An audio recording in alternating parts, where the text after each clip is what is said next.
Welcome to the June 24th, 2021 meeting of the Town of Southampton Planning Board in accordance with the Governor's Executive Order 202.1 and its related extension. Today's meeting will be held remotely via video conference. Please note, however, because the Governor will no longer be extending the relevant executive order, this will be the last remote meeting of this board. Beginning at our next meeting, that is July 8th, the Planning Board will resume its meetings in person at Town Hall. Glorian, roll call, please. Madam Chair. Present. Vice Chair Finnerty. Present. Secretary is here. Board Member Zuccarelli. He is absent today. Board Member Long. Present. Board Member Lodato. Present. We have a quorum. Present. Thank you. Please join in for the Pledge of Allegiance. I pledge allegiance to the flag of the United States of America and to the republic for which it stands, one nation, under God, indivisible, with liberty and justice for all. Any minutes, Glorian?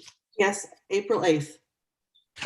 April 8th. Do I have a motion to approve? By Robin, second by Dennis. All in favor? Aye. Opposed, abstentions, 5 in favor, 1 absent. Okay. Number 1 on the afternoon. Okay, so we'll close out of the day session and go into the work session. Number 1, the Bridgehampton Child Care Administrative Building is off the agenda. And we're going into Eleanor B. Zipser, Lot 2. Jackie, that's you. Yes, Charles, if you could please let in Stefano Laresi. He should be on the Zoom. He's the representative. Yes, he's coming. Thank you. Just give us a brief overview. Stefano, can you hear us? I'm prompting him right now. He's coming. Yes, there he is. Unmute. Hi, Stefano, you're muted. Okay. Super. Okay. Good afternoon. Can you hear me now? Yes. Yes, we can. Yes. So I'll give a brief description and go over the applicant's request, and then I'll open it up for discussion. Give me one moment.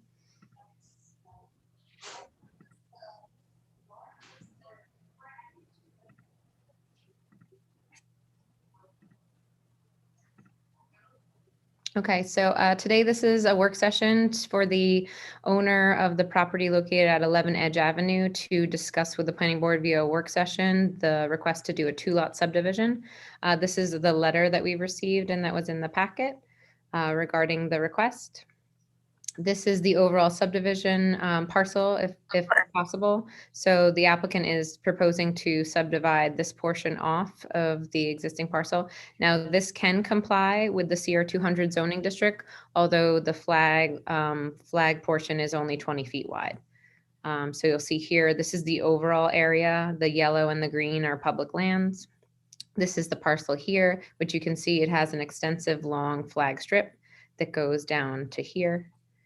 And this is the initial subdivision that created the lot. So we're talking about lot 2. As you can see, it's 9.368 acres. And those are the covenants. So there is a covenant that there is no further subdivision unless a major subdivision is approved, which the planning board reviews all subdivisions essentially now. This was a holdover from when 4-lot subdivisions would go just to the town clerk's office and show compliance with zoning. And then the applicant, sorry, let me readjust this.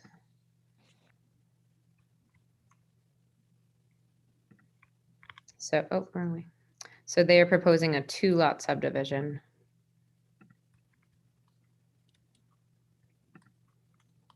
In this configuration. Which you see the existing house is here, and then the lot they are proposing to subdivide off is here. Jackie, isn't that 5-acre zoning? It is 5-acre zoning, which is 200,000. It's by builder's acres by 40,000 square feet. Because I'm just doing, 4 and 4 is 8. Okay. Math change today. It complies with zoning, but it's a very odd shaped lot. Yeah, so he can just comply with zoning with the 200,000 here. He would require a variance because the flag strip is 20 feet. And to subdivide and have 2 lots with frontage, they would be 10-foot wide flag strips. I did also have some concerns with just as a planning issue to make sure that we can clear up the ownership. Let me see how. I'll go back to full view. Jackie, My- does that Sure. flag front on Edge Avenue? Yeah, so that's what I was just gonna, let me re-rotate it back, sorry, because I had adjusted it for. I mean, actually, I've driven there. I'm not as part Yeah, of this application. Yeah, I was trying to get back to the aerial. So Edge Avenue is a cul-de-sac right here, as you guys may be aware. And then, so it's kind of hard to see on here, although, you So know. Edge Avenue comes off what? Edge Edge of of Woods Woods. Edge of Woods. So this like red is Edge of Woods. line Edge of here is Edge of Woods. Woods. And then, so there's an Edge Avenue that's a cul-de-sac that was developed through the Parkside OFAL map. If you give me a moment, I actually have it on GIS so I can show you just the one area of concern that I have as a planning issue. So give me one moment. I mean, I thought Edge Avenue goes quite far back into the woods with a bunch of very large houses.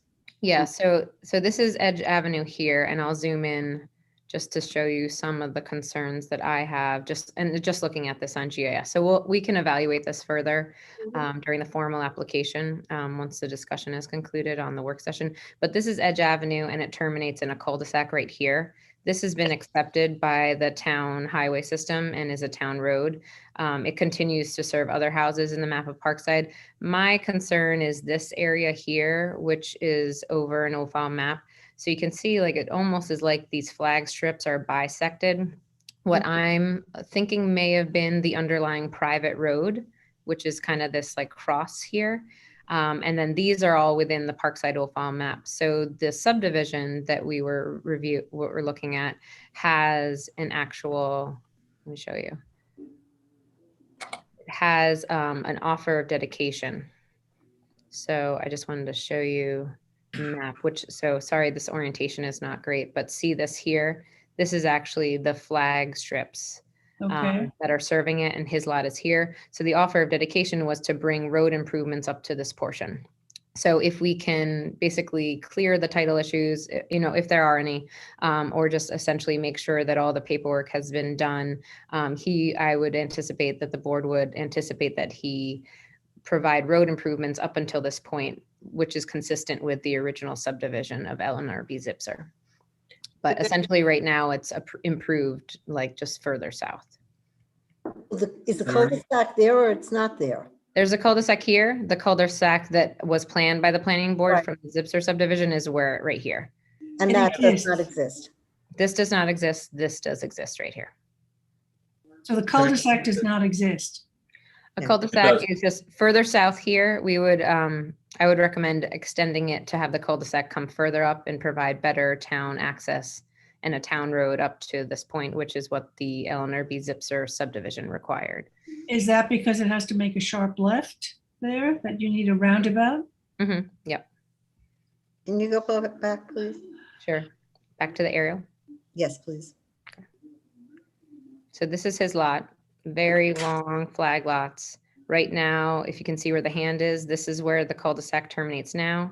This would be about 300 feet to bring the cul-de-sac up to here, which would be in the area that was planned for by the planning board by the Zipser subdivision. And how would that affect the existing housing? This would provide better access and town road frontage on this. And then, just basically an extension of the public road and utilities. Jackie, is there any open space up by the parcel? It's hard to see in the aerial. There's this area here. And then here, we can consider a possible cluster plan, which is definitely a requirement with the applicant to submit and that way we can review that at the pre-application. Right now, we don't have a cluster plan, but just because there was a covenant and there was some issues here with road frontage and the subdivision, I recommended that he can't come to a work session to see what the planning board thought. to get an idea. And then, I mean, I'll let Stefano, articulate So anything else. just clarify for us what it is that we are doing now. What are we discussing? This That is a this work is session. possible, Yeah. not possible? Yeah, basically take it as seeing if you think it would be possible. He can comply with the bulk square footage, but would need a variance for the flag strip. And then I anticipate the board would want to look at improving the infrastructure and bringing the town road specs up to here as was envisioned historically. And how long is that flag lot into the property? Do you have a sense? You know what, I can do a quick measurement. I don't have that. Probably exact- 1,000 square feet. Yeah, I mean, It's quite, it's so a that very was long. the only way to get access to this parcel, right? This rather convoluted driveway. Yes. Yep. And- Otherwise, it would have been a landlocked parcel. Yeah, which yeah. a lot, and are those green marked properties, is that all town owned? Yeah, those are public entities. Yeah. So Okay.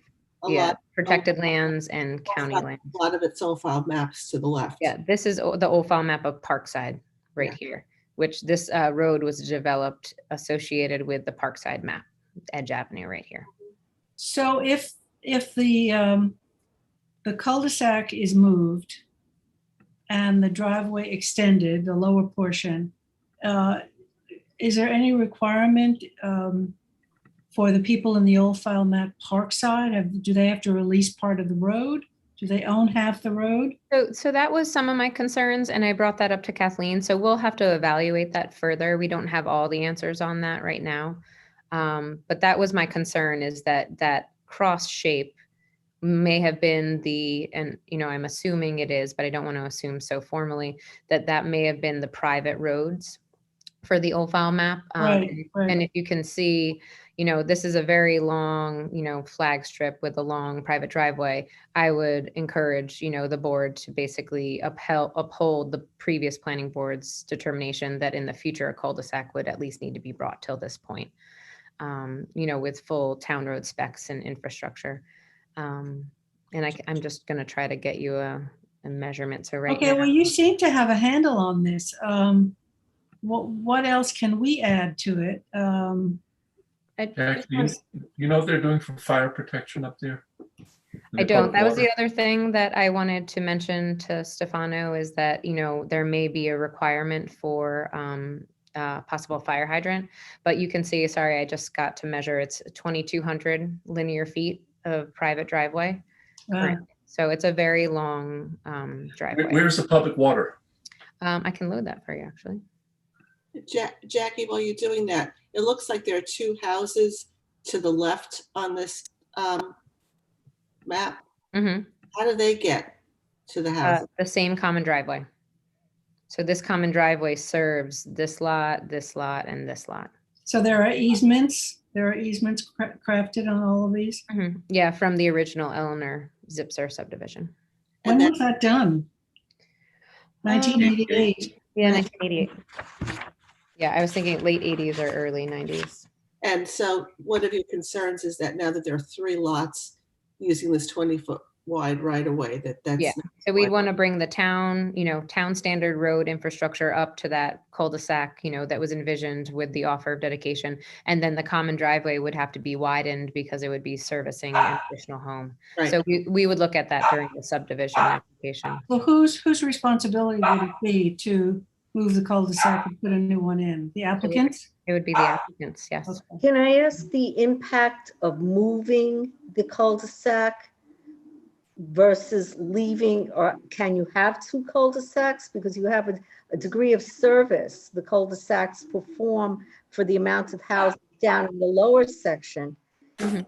Is this an issue of having a second, should we be looking at having a second cul-de-sac versus removing a cul-de-sac that already exists? So Robin, what we can do, and has been done in the past, is we can actually modify the cul-de-sac and revegetate the round spots that are no longer needed, and then essentially continue this as a straighter, 24-foot wide road, and then have a new cul-de-sac right here. So we would be improving the road condition. My concern is that we are not in any way harming the road conditions No, in yeah, the we'd lower actually, section. yeah, we'd be improving the road infrastructure and we can work on a plan. I've done it many times where it was a cul-de-sac and then we extended it, another cul-de-sac.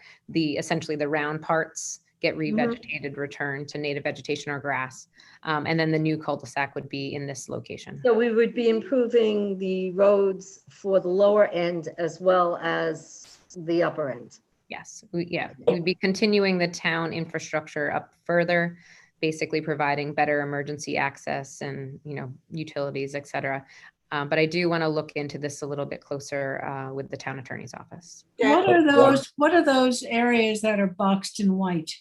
The long rectangle. These are privately held. So this is this is their flag strip, which they also own this. This is owned separately by Jay Kojima. This is owned by Jeffrey Jacobs. This is owned by the parcel owner of 7 Edge LLC, which it's connected to this parcel. And then this is Jay Kojima, which is the other flag lot to the north. And then I'm assuming that there's no ownership information when I click on this because I believe it's the extension of the previous old file map roads. Public water? Public water ends here, Dennis. Okay. There's a hydrant right here, and then the public water ends here. So they're going to have to bring a main and a hydrant, at least, what is it, 1,000 foot? 1,000 foot, yeah. Yeah, within at least, yeah, depending on the fire district, but the general norm is at least 1,000 or 1,100 feet. Do we know if those houses are serviced, the existing houses up there are serviced by wells or public water? I believe it would have, I'm not sure if they have individual water service. Stefano might be able to say whether or not he's served by well, but we can look into They that. are served by well. They're served by well currently. Yeah. Oh. And, So in when other they- words, 1,000 feet would go to where the location of the new cul-de-sac would be, right? That's about 1,000 feet. This is about 300 to 400 feet. Looking at a fire hydrant, I mean, a fire hydrant can be installed privately with a maintenance agreement. I've done it 1 or 2 times before. It's not desirable, but you can do it. We did it on, what was it? Chenault in Sag Harbor, Noyak area. Where it was, again, very long flag lots. We had to serve the area. They were able to bring a hydrant in.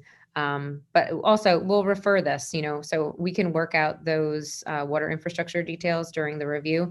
But I just wanted to make sure the planning board was aware of the issues, and Stefano put everything nicely together in a package so you could see the situation. And I just wanted to get, some guidance whether or not you felt it was proper to move forward so that he can make a formal application. May I ask, what are the planning implications of having such an irregular shaped plots of land? Yeah, well, it makes for an irregular shaped building envelope. I mean, it is a sufficient building envelope on the plan that he provided. But again, we can look at the design, that's the initial design. So we can ask for alternatives during the pre-application review. And if that's something that you would like him to, look into now, that's something he can work on before the final submission comes in. What are the clearing restrictions in CR 200? It's 15%. The most 15%. That's not a lot. Mm-hmm. Yep. So we'll have to look at the allocation for the existing clearing versus the new lot. Okay. So Each lot gets the 15%. Each lot gets 15% of the 200,000. I can do some quick math if you'd like. So, but Mr. Laris, is that his name? Yeah, that is it. Yes. Right. Did you have other questions for us, or you've heard what we're discussing? My application, first of all, good afternoon to everybody. My original application is due to the fact that we've been living in this lot for over 20 years. We built it. Everything was nature before we got there. And up until now, it didn't even pass our mind to really subdivide it. But, we've been affected by COVID like many other people, and this could be for us a lifeline. So that's why, we're applying for this, and we hope the board will keep in consideration also this aspect. Of course, I'm considering everything that was suggested. It will be expensive for us. to bring up the cul-de-sac and do the firewall. But we did already spoke in the past with the engineer. We were aware of these factors. It's also the property around us in the south. Mr. Gazza was able to have developed a one parcel lot when it was landlocked, and it was allowed to.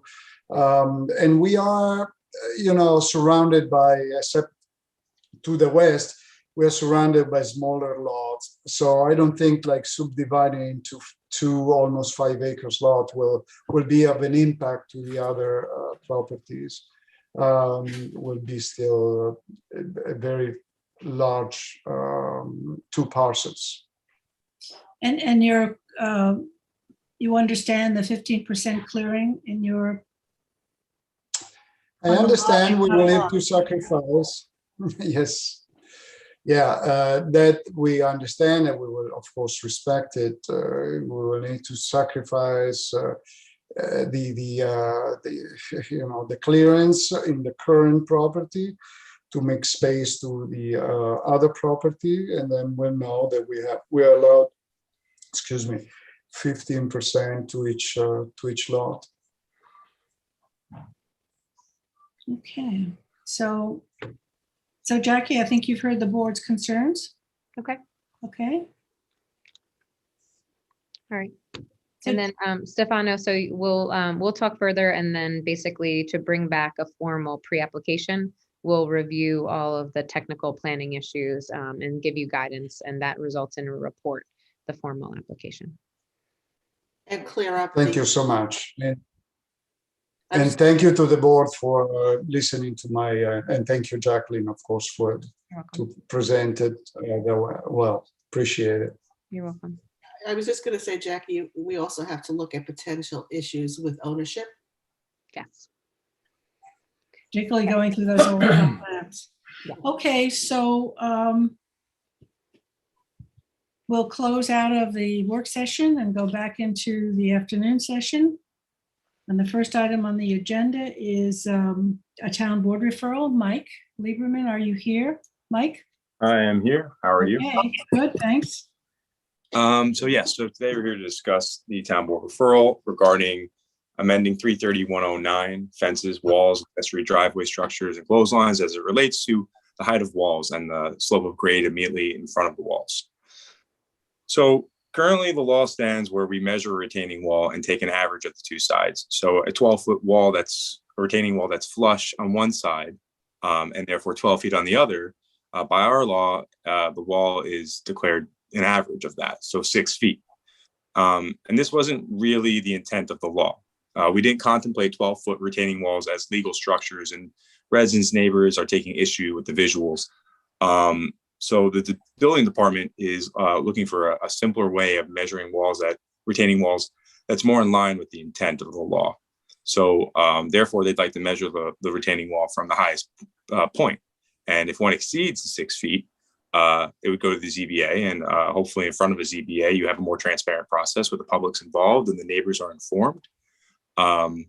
And perhaps there's additional provisions that would allow one to have a larger wall if they meet the hardships or the rule of 5.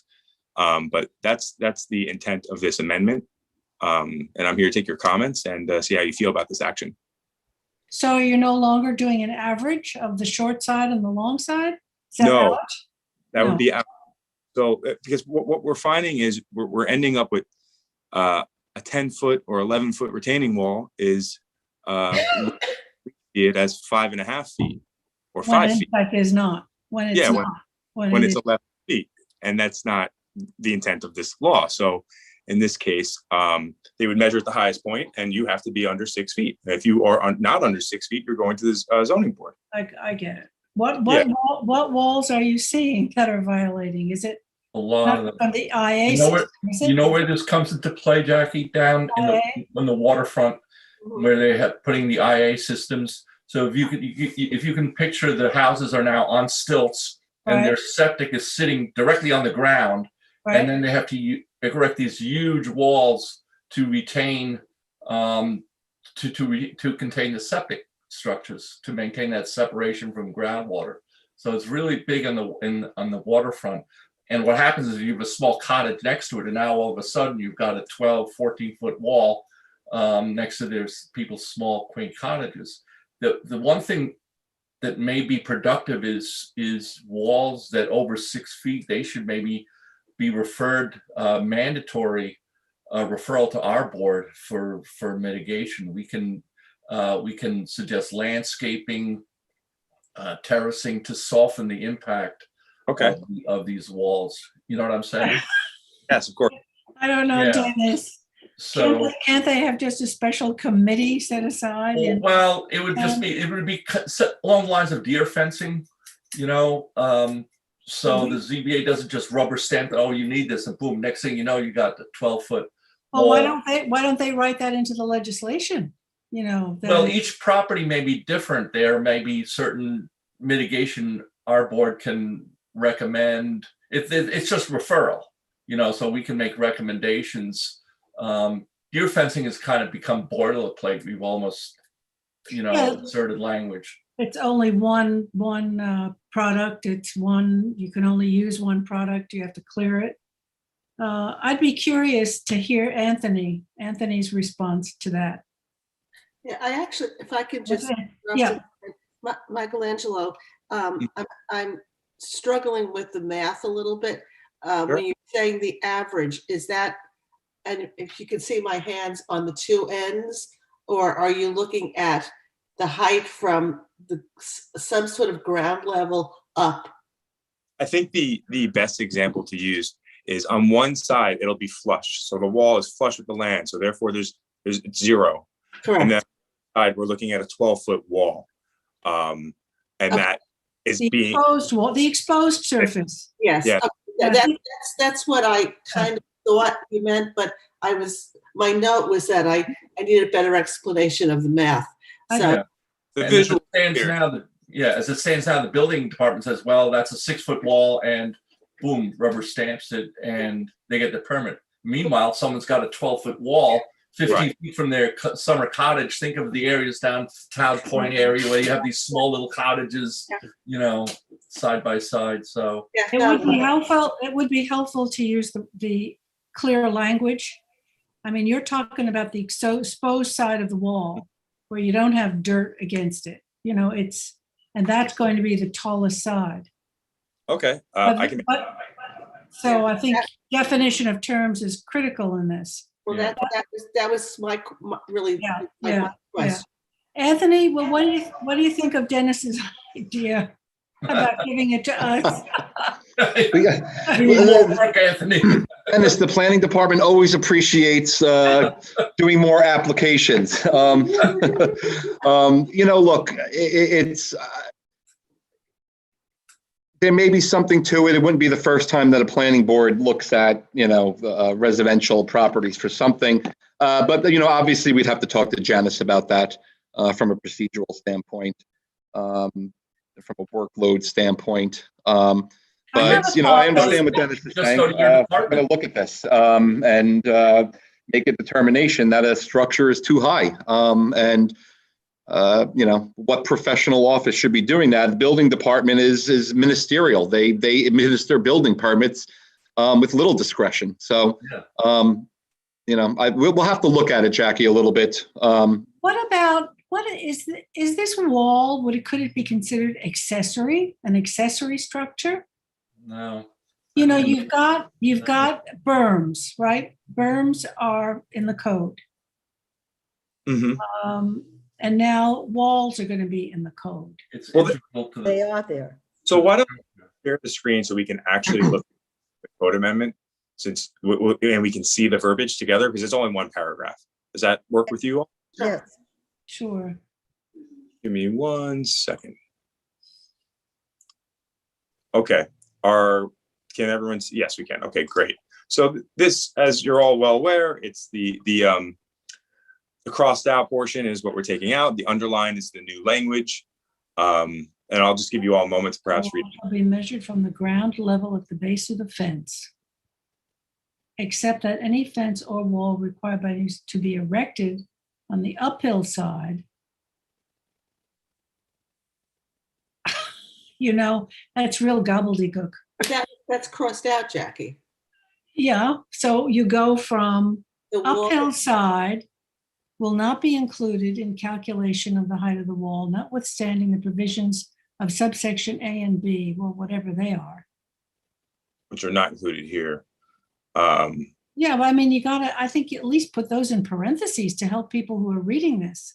Right, Subsection, Dennis? I mean, Yeah, I think it might be easier to read if we weren't seeing it the way it is structured. yeah.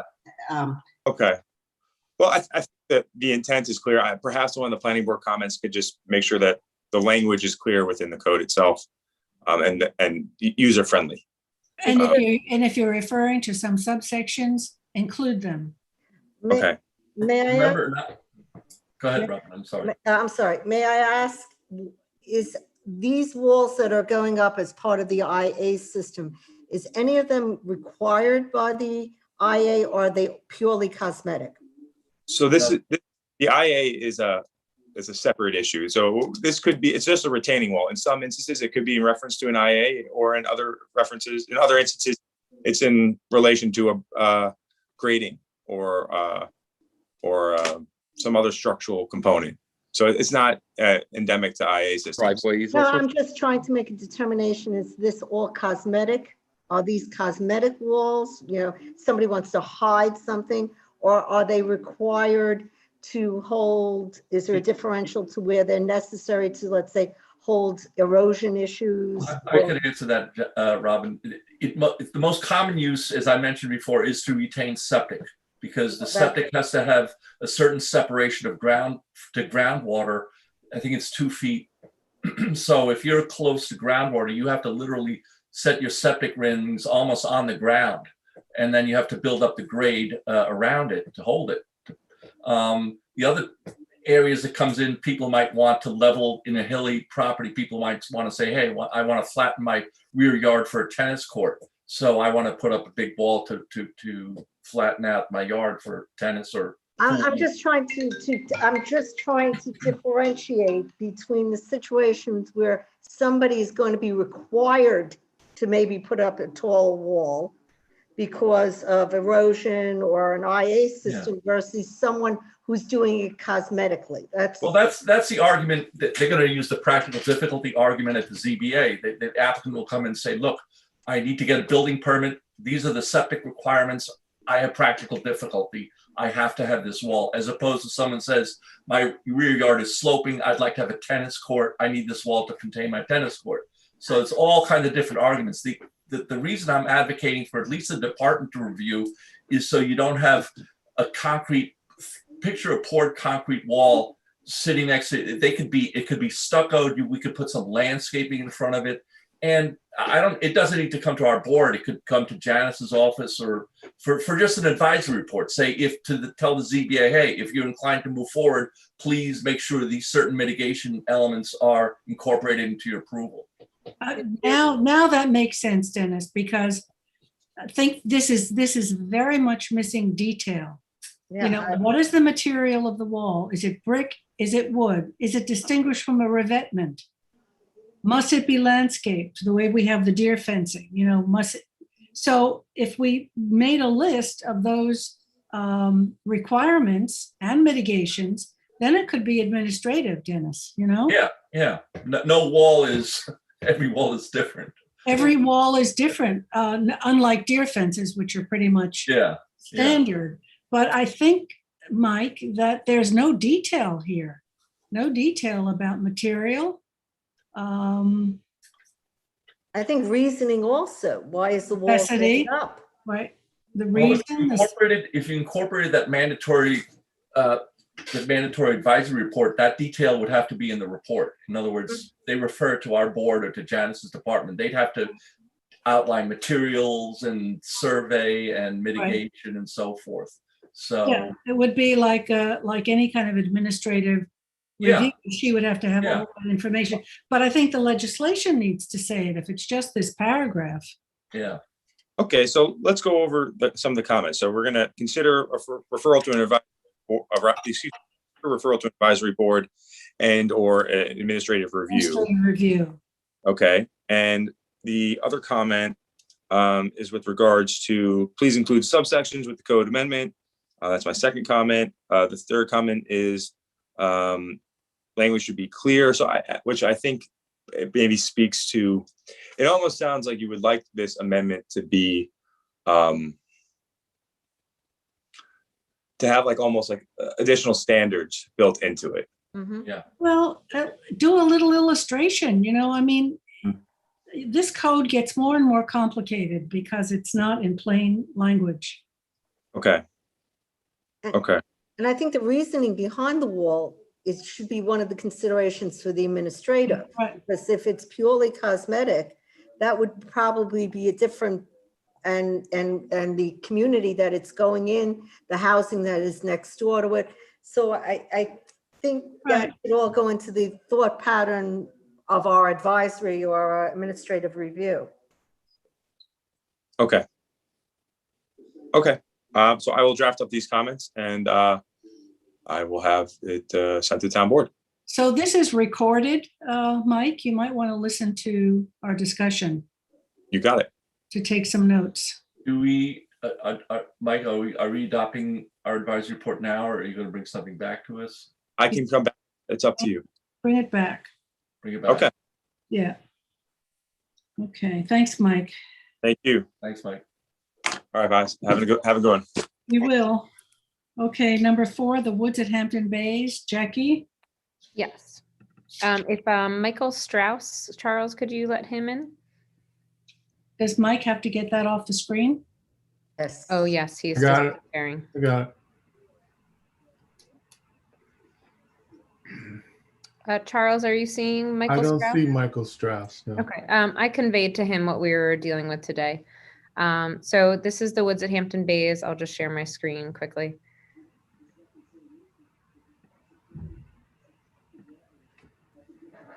So this is the 20 lot subdivision at 125 Old Riverhead Road, which is this portion here.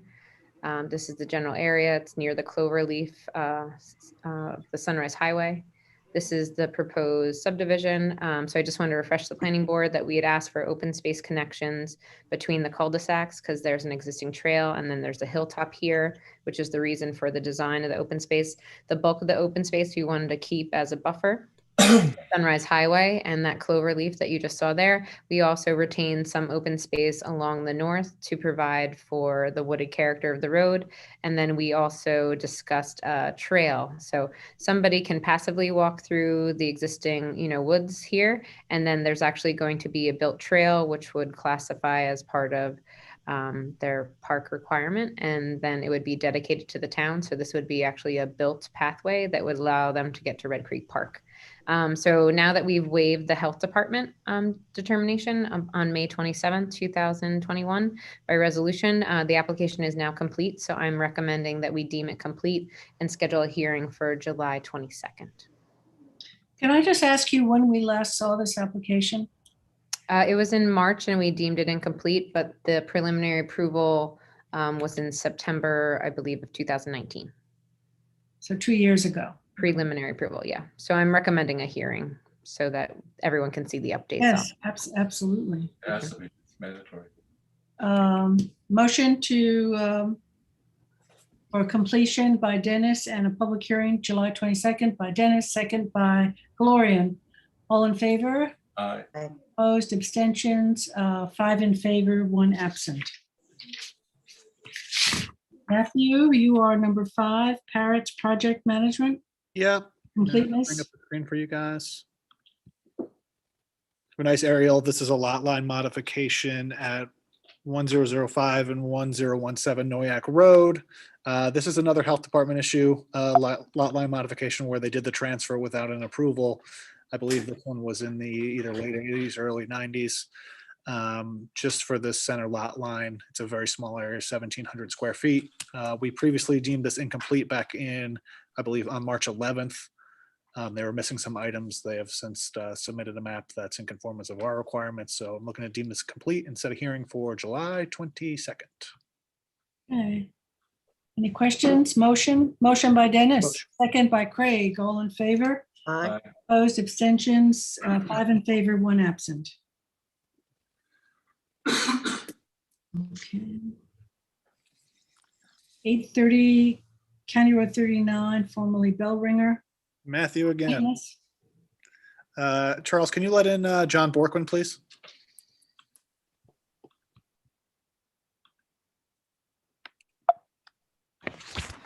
He's in. Thank you. If the planning board recalls, we had a work session on this. I believe it was in April. There's an existing approval for office space, and they'd like to change to, two uses: office and special trade contractor use with some outdoor storage in the back. I have uploaded the plans here. It looks mostly good. They need some slight changes. The only thing, unfortunately, is the town engineer did not recommend approval regarding to with their drainage. They need some changes to the plans, which I believe have been submitted, but they're still in the process of review. So I'm recommending that this is deemed incomplete until we have engineering approval. I believe John would like to speak to that, so I can turn it over to him. Is this going to need a public hearing, Matt? This is, but I'm Yeah. recommending it be deemed incomplete at this point. John, can You you have hear to it? unmute, John.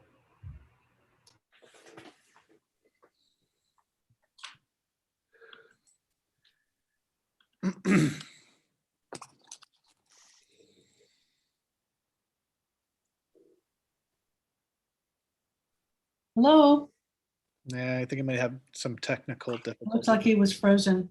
Yeah, we'll give him a second.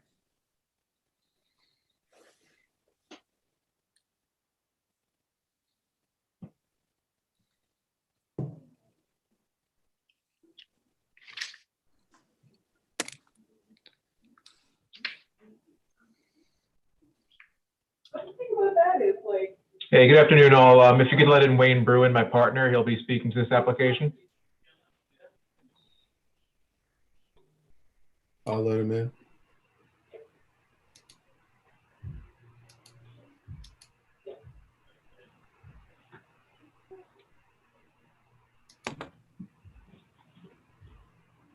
Okay. Wayne is in.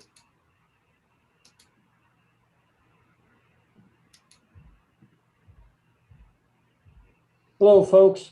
Hi, Wayne. Identify yourself, please. Sure. My name is Wayne Bruin, O'Shea Marcinsigan and Bruin for the applicant. We also jointly represent the landowner. We're in contract to purchase the property.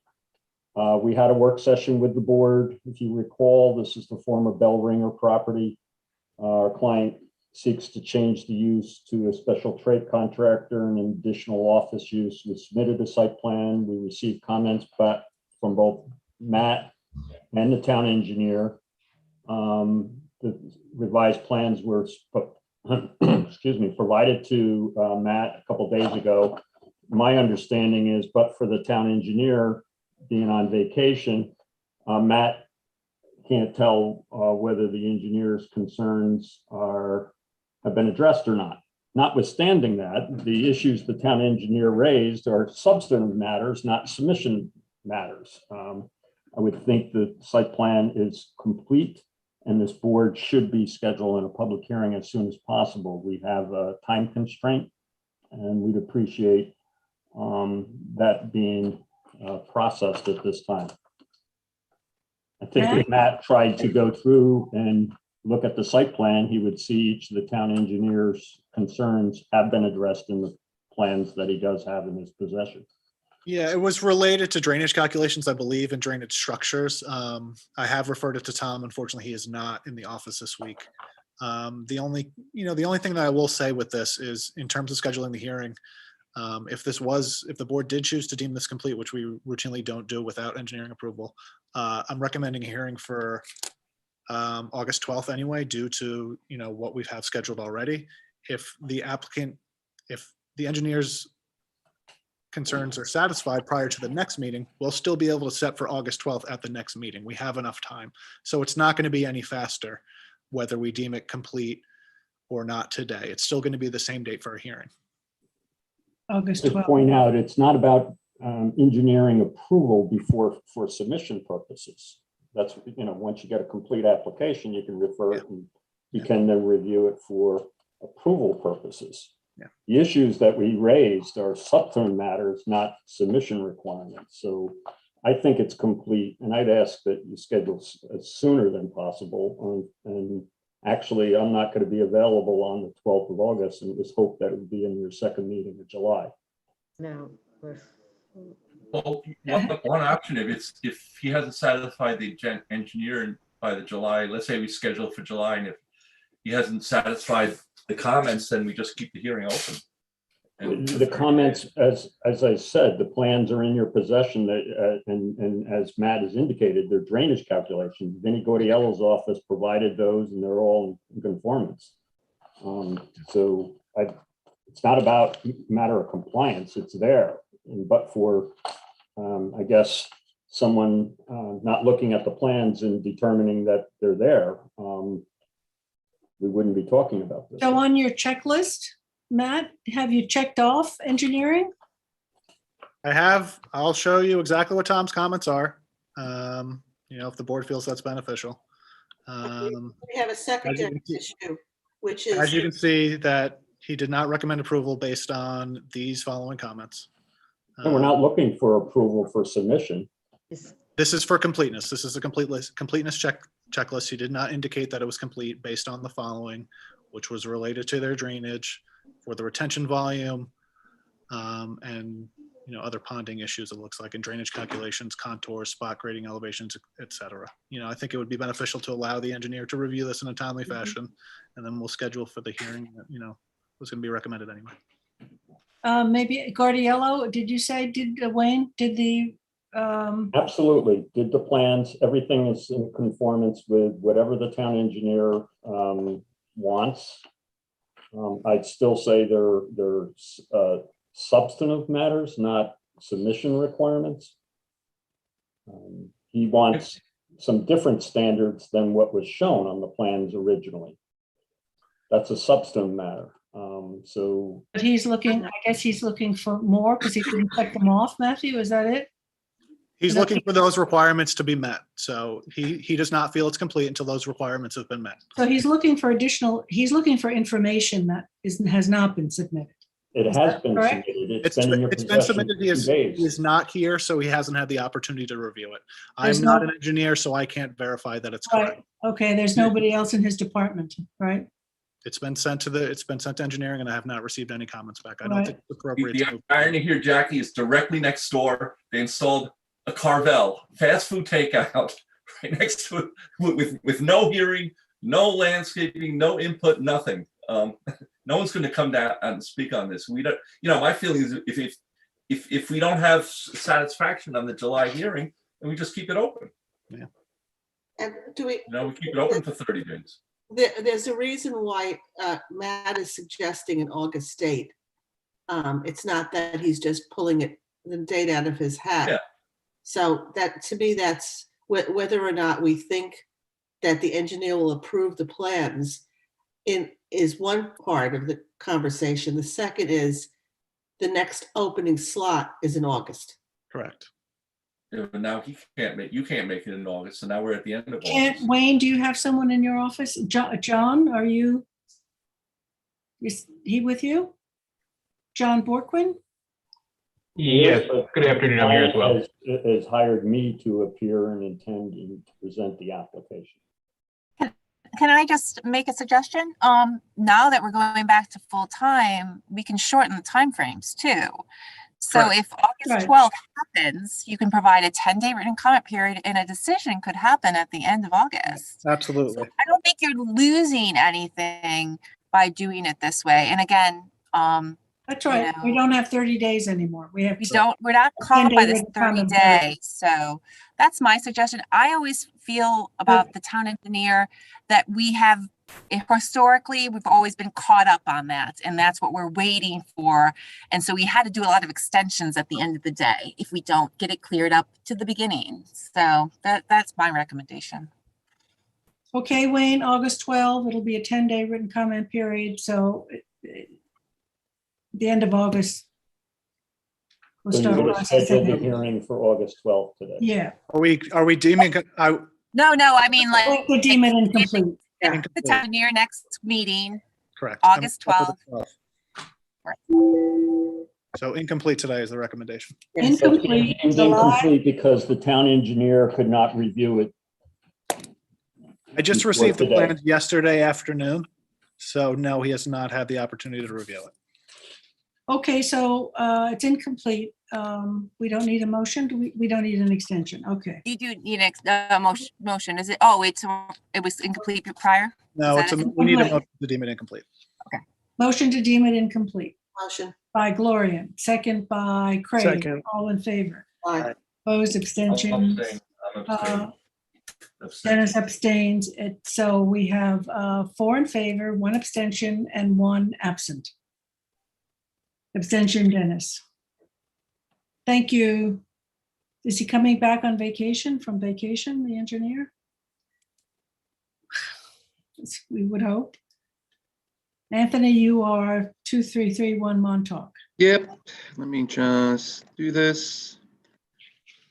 This is the application for the Farrell Office Building on this property, Montauk Highway in Bridgehampton. It's right adjacent to the other Farrell Office Building. You might recall, we looked at this. We had a pre-submission conference on this some time ago. This was the application. This is just a different view. This is the existing office building, and then this is property next door.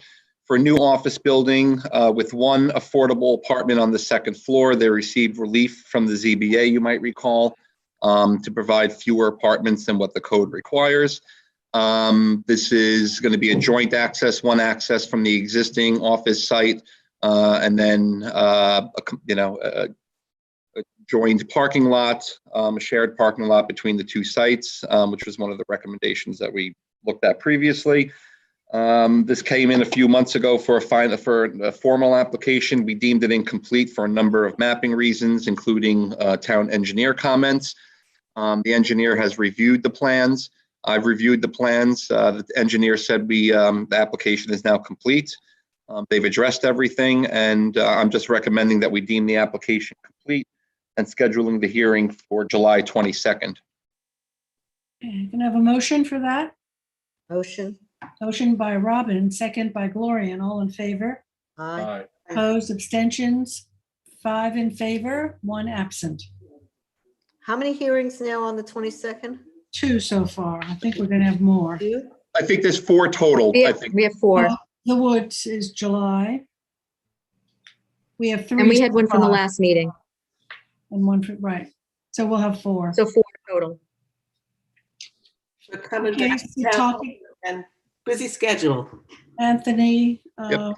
Setauket Cove Yep, Estates. Seatuck Cove Estates, we did a final conditional 4-lot subdivision here. You might recall with some open space along the creek and a flag strip. I'm actually going to send the board, just a little aside, the applicant did a nice video. They actually blazed the trail for the town like we asked. It came out really nice. And I'll send the board the video because they do a walkthrough of the whole site, and it came out really good. So I'll send that to you. But in any case, they submitted some final paperwork. We're still working on it. So this is just the first extension, which would bring it to September 16th, 2021. To September 16th. Okay, motion to extend. Motion by Gloria, second by Robin, all in favor. Aye. Opposed, abstentions, 5 in favor, 1 absent. And then this is the Kamakudiko subdivision that we did a conditional final approval on. This is just the sites, you might recall, right adjacent to the county land. They are working on issues with the water authority on getting the water main extended. And they've been working with the town engineer as well on getting final plans approved. So they are in the process. This is their 8th extension. I've been in contact with the applicant, and I did speak to Tom in engineering. So he is in the process of reviewing it. So I would just recommend that we extend it until September 8th, 2021. I thought the applicant was coming in. He might be here, Bruce Anderson. Yeah, I think Matt Ivers.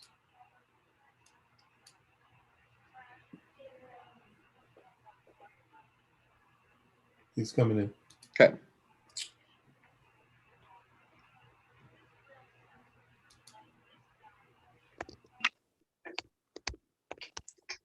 Bruce Anderson for the applicant.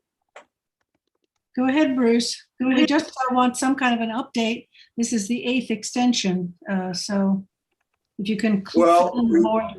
we've been, the main thing is there's been working very closely with the town engineer, and we had to do a SWIP and revisit the drainage. And there's been a lot of back and forth between the owners and the engineers. The SWIP has been prepared by the engineer and it's just under review. I expect the engineer to approve it because what has been requested has been supplied, but he just hasn't completed his review at this point. Any questions from the board? So September 8th, you have extension to September 8th. You think you'll be done by then, Bruce? I hope so. Okay. Thanks. May I have a motion to extend 8th extension for Kamachudo to September 8th by Glorian, second by, can't see the screen, so can. Sorry about that. Rob. By Dennis, all in favor. Aye. Opposed, abstentions, 5 in favor, 1 absent. Thank you very much. Thank you. Claire, you have Citron 19 Montauk. Extension. Yeah, so this is an extension, a 2-year extension of the site plan application. This is for the 11 units, the residential use complex, Montauk Highway in West Hampton. It was the full club site. And then they have started construction, that they demolished all the buildings on the property, and they have filed for the subdivision map, and now they're commencing construction on the site. We gave them a demolition permit. Yes. That is under the site. Original site. Yep. So what's the extension to? What date? 2-year extension for the site plan application. And so the date is? The date on it was May. I think it's May. Hold on. 24, 23. What do we? June 24. Yep. 24, 23. Yep. 19th, June May 20. 24, 2023. Okay. June 20. Sorry. June 24. Yeah. 2023. Okay, motion for the extension by Dennis, second by Glorian, all in favor. Aye. Opposed, abstentions, 5 in favor, 1 absent. 12 Foster is not a request for an extension, Matthew, right? It is. Correct. Yeah, this had changed because the submission requirement has been met and the plans have been signed with the year stamp, Jackie. So this is an acknowledgement of signature for 12 Foster. Okay, can I have a motion? Oh, I don't need a motion, just acknowledge signature of 12 Foster. Thank you. So glad that's done. As am I. Okay, Jackie Fenlon, Richard F. Fowler, the estate lot 1. Yes. You have Joe Lombardi coming in and. Yep.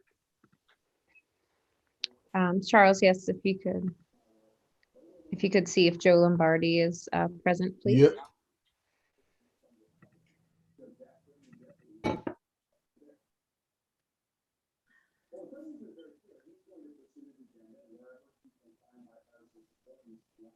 He's on his way. Great.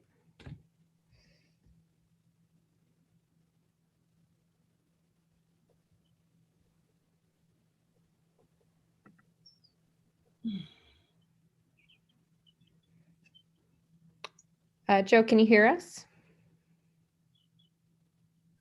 You're still muted if you can. Yes, I can. Okay, great. Jackie, what's the water? Say that again? The water to the right. The water? Yeah. This is like an interior, body of water. It's hard to explain. The ocean beaches the ocean beaches to the south. This is like an interior inlet. I don't know if I have a zoomed, I don't have a zoomed out. Sorry. It's not a pond, man-made pond. It is not a man-made pond. It is a natural saltwater wetland. Yes. Might be Jewel Pond. Dennis? Might be Jewel Pond, but I'm not sure. I mean, I'm thinking. Jewel, Jule. There's a big pond up in that Fort Dune area, Fowler. Yeah, it might be. Let's see, sorry. If I can X out of this. Okay. So this is at 190 Fowler Street.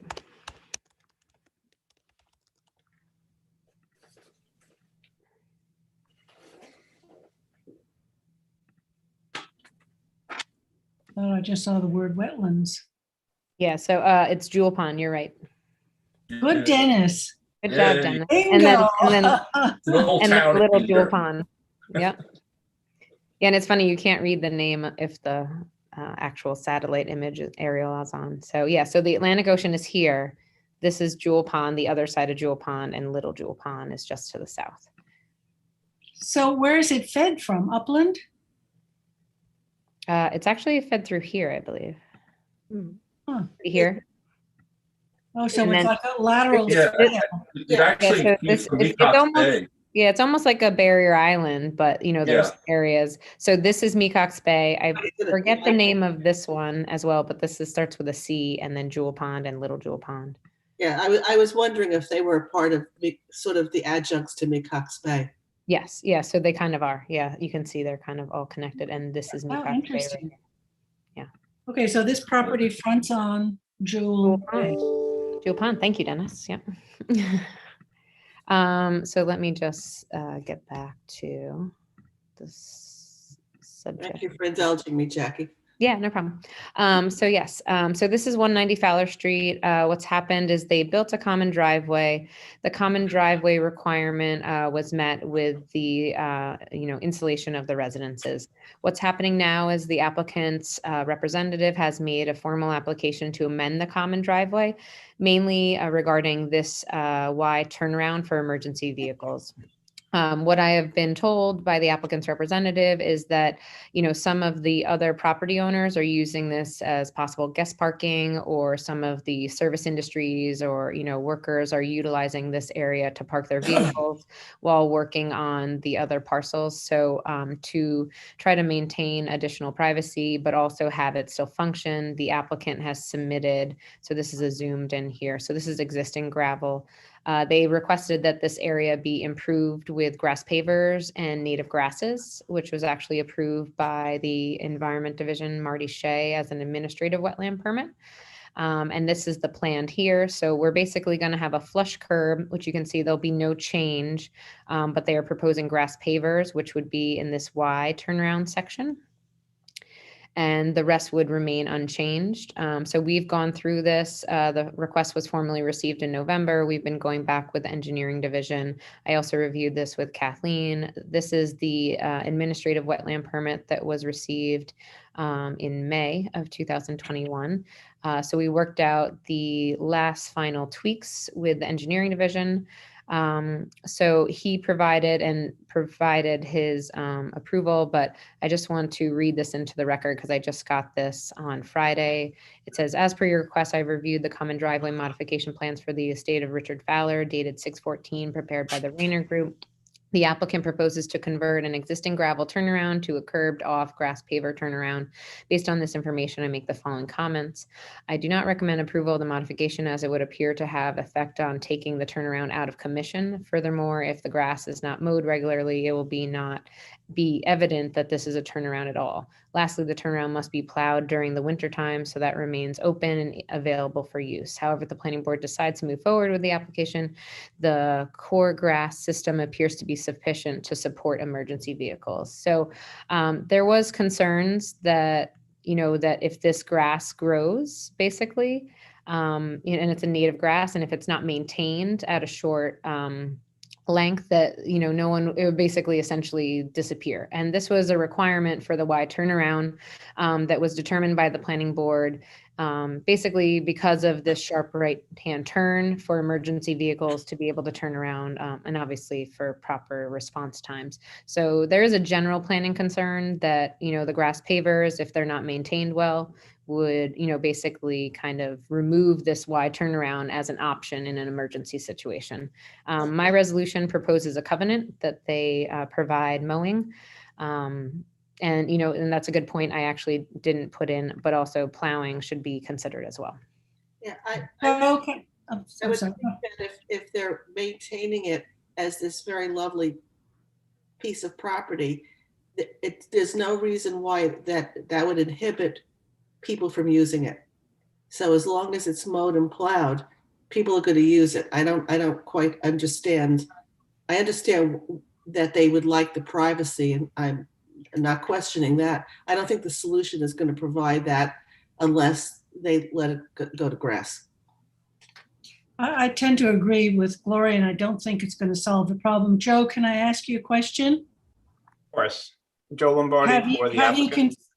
Thank you. Have you considered putting up a sign that says for emergency vehicles only? Sort of like a fire zone, you know?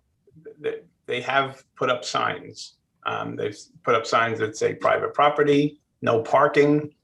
But people actually park there and then get out of their vehicles and I guess go down south to an area that has ponds and it's, you know, it's undeveloped, and they walk around and they do things, then they get back in their cars and they drive away.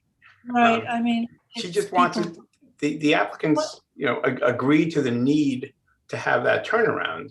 That's why they're going with the grass pavers. They just don't want it. They feel that if it's not improved in gravel the way the rest of the driveway is, that there's a chance that it will not be used by people who are trespassing and just be used for emergency access. We, in other emergency access places, we've required breakaway gates. Is that it, Dennis? On a couple of applications we've had. Yeah. They're breakaway gates, you know, so that the fire department can use them, but they are otherwise closed. Have you considered something like that, which is much more prohibitive than a nicely grass paved area? I'm wondering if the town engineer is the spec on that. You know, I wonder. They have to be labeled so the emergency vehicles know they have to be a certain, they can't exceed a certain thickness or, you know, so they can be smashed open. Yeah, but it's a gate. Yeah. And people are not going to park there if there's that. It's a closed gate. You could actually close your property off. Yeah, and that would solve it. That would solve it. Do you want to look into that, Joe? I can certainly ask the property owners if they are interested in having that type of gate structure put there. They feel that by eliminating the gravel drive and replacing it with grass pavers, that should solve the issues that they have. But I can certainly ask them. Custom is people have used it before. Now you're just going to make it grass. Is just going to go back and park again. Unless they let the grass go, you know, 7 feet tall. Right. It's more inviting, Joe. Yeah, it's I actually. think you need a more effective prohibition of some kind. It'll look beautiful, but I don't think it's going to solve their. Put the pit bull next to there. A barking recording. No, actually put the real dog there. I think you're hearing that the board would like to help, but we just don't know if your solution is really going to Yeah. the problem. We're reluctant to overrule our you know, public safety. Yeah, I agree. I think putting pavers there might actually make it look like it's a parking lot. Yeah. All right, Joe, so why don't you discuss it with your applicant and then and see if the engineers have any kind of specs on that gate. Okay. Do you remember, Dennis, the actual, I'm trying to remember the actual application. It was at the end of a We've used them a couple of times. Okay. End of a cul-de-sac where there was access, like public access. Was it like East Pond or something in Spionk? It was in Spionk. Yeah, I'm remembering where it was, and that was for a secondary emergency access. Yes. Good. Mm-hmm. A young memory. That's great. Okay, Joe, can we? Okay, Jackie, if I could get a copy of Tom's memo, I would appreciate it. Yeah, absolutely. Sorry, I just got it Friday. I'll email it to you. Okay, thank you. Yeah. Thank you, Joe. So no action. We're moving on to Anthony, the Zapula property.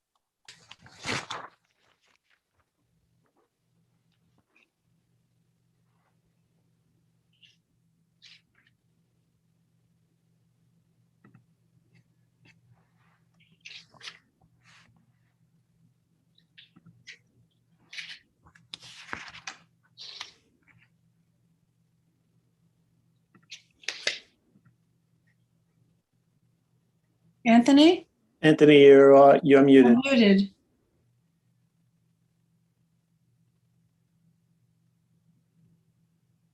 He's going on and on. Anthony, Can you hear me now? yes, you have to start all over. That's I apparently like talking to myself. We saw that your cursor was going round and round. You're lucky you didn't see my hands moving around. We did a pre-application report on this property in Eastport on Main Street. That's in the R20 zoning district with an existing residence in the front. We were looking at a 2-lot subdivision to create a lot in the front here for the existing residence, and then a lot back here off of Ketchum for what's going to be an affordable house. So although it requires relief from the zoning board of appeals because of lot area and other things, the planning board generally gave support in the pre-application because it's going to provide an affordable unit.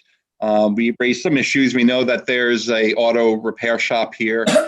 Dennis had recommended a notice covenant. Actually, the owner of this business came out to request that as well.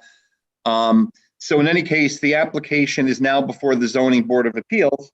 And then it is determined, and I have to apologize, I don't know how I missed this, but it is determined that this structure in the front has a CO for a 2-family unit. This is not a single-family residence. This is a 2-family unit. And so the application, which is what the report says, we thought was for a 2-lot subdivision for 2 single-family residences, the affordable lot back here, and then the existing residence on in the front. However, this residence is a legal 2-family. So I was bringing that to the board's attention because during the ZBA meeting, the issue was raised, and they have to address it with the variance application. But one of the ZBA board members had mentioned coming back to the planning board to see how you felt about it, because one of the board members thought that maybe keeping the 2-family unit in the front was a good thing because it has 2 year-round existing rental units, being lived in by regular families. We have a need for rental units in the town.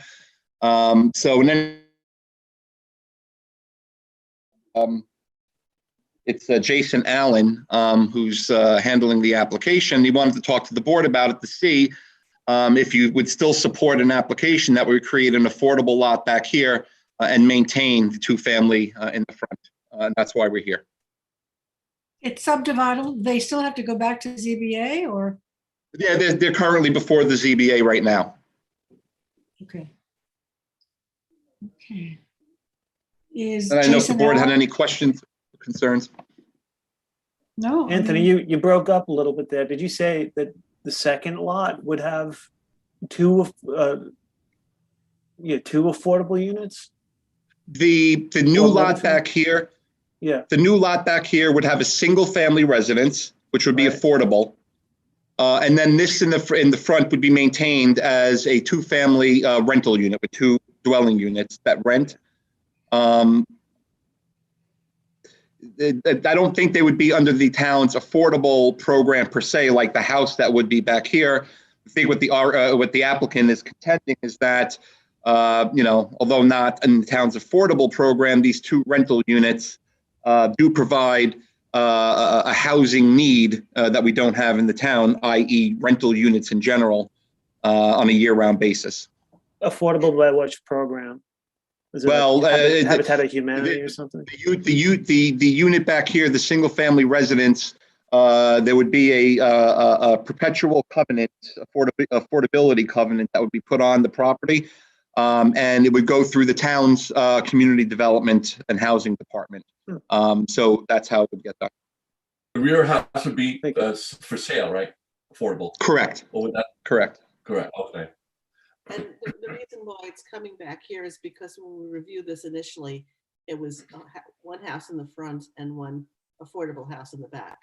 And now we Correct. find out it's two. So it's a change in circumstances. Yep. That currently exist. Yep. And we had a public hearing. Were there any comments about traffic and? Well, so Gloria, there were some comments. You're right. There were a neighbor came out during the hearing too, same person that came out.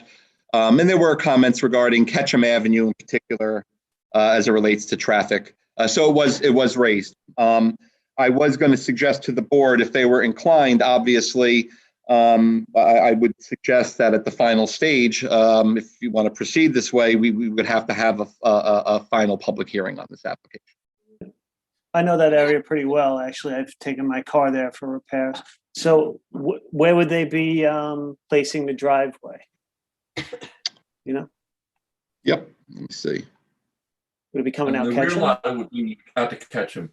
Yeah. Okay, yeah, because there's a little access road there to the west, which is very, very tight. So they're showing it roughly here. And the two-family house is fronted on Route 80, so the in and out is not off of Ketchum. Right. Yeah. That's right. The only concern I would have, Anthony, is that Sure. once it's subdivided, you have the front lot with two-family house, and then we get a lot of these. They come in for a subdivision. They say, "Look, we have 2 residential dwelling units legal. We want to create 2 lots." You know. We typically put in the no further subdivision covenant, which we could put in there. If that helps, Dennis. Yeah. So we don't have the future application that, but we should have it in the finding statement, because, we get a lot of these now, amend the covenant. What was the planning board thinking? So we want to make sure. No, 100. You're right, Dennis. Especially now, 2021, got to do things a little differently than we did back then. I agree. Yep, that's right. We're learning. We are. We're learning. We're slow learners, but we learn. But so that's basically what's going on here. I know that we raised issues about density and traffic and all the rest of it, but we try to balance that. I think, in my professional opinion, to try to address a housing need. I know it's not ideal a lot of times, but we do have a need for affordable housing, and we have a need for these year-round rental units, whether they're classified under the town's affordability or not. Take a look at the traffic every day. There's nowhere for people to live. So I agree with you, Anthony. And Yeah, the I 100% agree. And the I don't property have a is problem covered with a repair place, so it's not sort of the most pristine, wonderful opportunity. That's correct. That's correct. But I wanted just to. I think you hear that there's support from the board. Good. Good. Can you so take your map down, Anthony? I sure can. So yeah, I just wanted to bring it to the board's attention. I'm going to go back to the zoning board in another month with this, and we'll have a discussion. But I just wanted to bring the board up to speed, and then what we'll do is we'll have a final hearing when we get to that stage. Are we doing an advisory report for the ZBA, Anthony? Do we have one? We have one, Dennis, under the original, which supported the project. So what I'm going to do is I'm going to be at the next meeting to clarify that we had this discussion, but that the the tenor of the board is the same. Okay. Okay. Good. Thanks. Thank you. I appreciate it. Thank you. Okay, Claire, the Sag Harbor Antique Fire Truck Museum. You sent us a report with lots of blanks. Yeah, and then This is for action deadline for the next meeting on July 8th. Just wait. So just so you know. And the applicants are coming in, Ed Dearmond and Dennis Downs are here for the discussion. Okay, so we'll go over. I just want to show you, yeah. I'm just going to show you the plan again, just so you have it. Hopefully my share screen works today.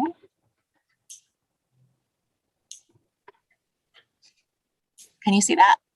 Yep. Yeah. Great. So that's the aerial.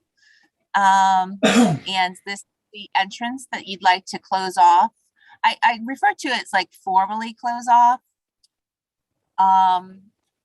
However, because I think you wanted them to have the ability to exit at certain times because of the trucks on the site. But that you'd put some type of fencing here, and then have this pavers. I think that's the way the board was looking to go. Pavers. Yeah. Yeah. Yeah, so that would be part of a condition on approval, the decision on the project. And then this is the layout, which is where the occupancy is determined. So you can see the trucks are integral part of the layout for the museum. And then these would be the 4 parking spaces, including the handicap space. And this is the entrance, of course, in this rear with Geyer Road. So one of the items I have. Can you please bring up the interior so that we can see it? Yeah, do you not see that? Can't read It's right anything. here. Can you Okay, expand it? I can definitely, let's go to 200%, see what happens.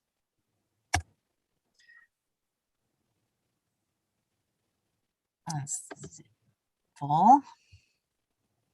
Can you just drag it over? Does that give you Yeah. the option? Yeah. Yeah, And how's then that? up, Is and that then better? up. I can do that. I'm doing it.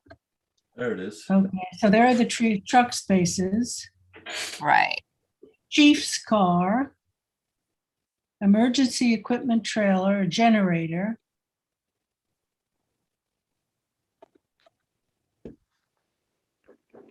I can't read what those 3 top things say. Existing something. Can you read them, Claire?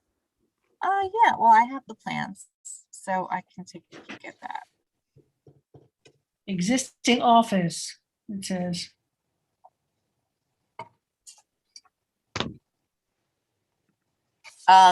These 3 buildings here. Is this spaces here, you mean? Mm-hmm. What do they say? Existing sink, existing. Oh, sorry about that. Okay. There it Better. is. That's great. Bathroom, kitchen, and then office. Yep. Claire, where's the entrance? There used to be a big opening on sort of Scuttle Hole and then a smaller one on Geyer. What can we see that here? Oh, are you looking at the aerial? Are you talking about the curb cut or the actual building? I'm actually looking at the entrance to the building. The entrance You to can the see that building. here. So they're still having this entrance to the building. This is the Scuttle Hole one. You can Okay. see. And then the one on Geyer again remaining to the north, or yeah, I guess it's northeast. From the Location, right. interior, from the interior description, can you please tell me where is the museum sections of this? So when a person comes in, and I'll have the applicant, I think you'd be more intelligent than I would be, but this would be the space. This looks like an entry here, and it does labeled entry. So they would be looking and observing the trucks like this, in this area. So you can see that there's very little space between the trucks. So they're just guiding someone coming in. I believe they're using some of this wall space as also display area. I think that was kind of the verbiage I saw. Is Ed on the meeting? Ed? As far as we know, do we know if Ed's here? He was here. He was switching computers, Claire. So Charles and He Charles may not was be here. aware. Yeah. Yeah, okay. So This is Dennis Downs. I don't know if you can hear me, but the historical records room is part of the museum. Where's this? And that's on the, would be on the right side of your screen. I think she went down too far. Oh, Can you go up okay. a little bit, Claire? Yep. Yeah, see it right there? Yeah. Just above the one that says picture display. Oh, yeah, office. So there's is becoming historical the historical records, and then the room slightly below that would be picture basically display. historical photographs. So Oh, yeah, historical, this is wall display here, video So- loop monitor on the wall. Go ahead. historical records meaning that public people could go in and look up. The records. public would be invited in. Robin, the goal here is not to have a building where people are visiting all the time. School children would be invited to come. Adults that would like to, that have seen the trucks on the road at various events, if they wanted to come and learn more, we would bring them in by appointment. I'm trying. I have a question. I'm sorry, Robin. Go ahead. No, I'm just trying to find out how we're turning the farm stand into a museum. I'm just trying to find out Right. what the museum. I'm following that same train of thought. Okay, please go Mr. ahead. Downs, with the 3 trucks that are stored there, they're cheek to jowl. So how would anyone be able to look at them if they can't pass down the aisles? That means you'd have to take them out of the building, right? We may have to back one out, yes. The one on the, where you see existing cold storage, that's gonna remain. So the next one over the 1943 truck, if they wanted to get on the truck, which we're really not interested in people climbing all over these trucks, but if they did get permission to sit in, say a child or something like that, wanted to sit behind the wheel, we would probably back the truck up into the parking, right into the out the exit door, and they could do a demonstration there and then put it back in. But again, this is only going to be by appointment. It's not where you could just walk in off the street and go to a museum. So it's I not. was going to say, I would imagine if you have a school group scheduled to go there, you back those trucks out, right? We probably would, So- rather than having them climb around on them inside, because Yeah. we need to supervise them. So I in do the think we were allowing outside use. I know there was specifics about not maintaining the trucks. Now you're suggesting that the museum is really going to be outside in the parking lot. No, the museum basically is inside the building, but there's times when the truck may have to be moved into the parking lot for a demonstration or whatever it may be, or for a better look at it, taking pictures, whatever people want to do, but then it would be moved back in. The only time those trucks are going to move is when they have to go to an event. Well, what you're describing and I'm hearing is that in order for someone to come into the museum and see the trucks, they're going to have to see them actually not in the building, but outside because Well, of the 19, I think it's 38 truck, that you could easily walk around. It's the 43 truck that would be blocked. I mean, there is room in between that they can walk. It's not like you know, you're squeezing your way through. You can walk between the trucks. So this would be a museum by special, you would make an appointment. So I know we're trying to make this into a museum and I'm going. So you would call and you would make an appointment. The public wouldn't just be able to come to it or drive by No, it. it's not a walk-in, Robin. It's not a walk-in museum. It's not a. Not like the one they have in Sag Harbor where it's open to the public all summer long. This is basically closed to the public and it's on invitation only. And how do you market that to the community if it's a museum? Like the Dan, you know, where the Dan Flavin Institute is on Corwith and Bridgehampton? Yeah, I've been there. Yeah, that's by appointment only. That's not open, only certain hours. Is that under a museum definition? The Flavin, yeah, it's part of the, what's that one in? DIA, it's part of the DIA Foundation. Yeah, the DIA. DIA Foundation. But Mr. Downs, you mentioned that these trucks are on display at another location where they now live. Right, if we take them to an event, they would be on display at the event. No, the existing, where these trucks are Oh, the now. existing ones? Yeah, The existing ones are stored in various locations, mostly at private homes. The members of the Antique Fire Truck Committee, they make arrangements, and the trucks do move around a little bit because people can't keep them there forever. Tomorrow's from 5 to 9. We need to get a home for them. Mr. Dearman, in his presentation, said that this space would be primarily for them to store the trucks and to work on the trucks. Yes. It's a challenge for me to see where anybody could walk around these trucks and work on them mechanically because they are just packed side to side. So the building, in a sense, is too small to contain these. Well, you can always move a truck outside for a couple hours while they're fixing. Say there's a generator or a water pump or something has gone bad and they need to change it. It's a couple-hour job. We're not doing major repair work here. That would be sent out. But I thought that was a preclusion to the actual initial conversation, that there was not going to be any trucks being outside being worked on. And what I'm hearing is yes, and yes, actually, if you want to see the trucks as part of the museum, it's going to be in the parking lot. No, most of it would be inside, but if, for example, let's assume somebody, I don't know, maybe you got a class of 30 and they want to get 30 children on the truck and take a picture. I think they would have to do that outside. But I don't see that as a deterrent. It's certainly not going to affect the neighborhood.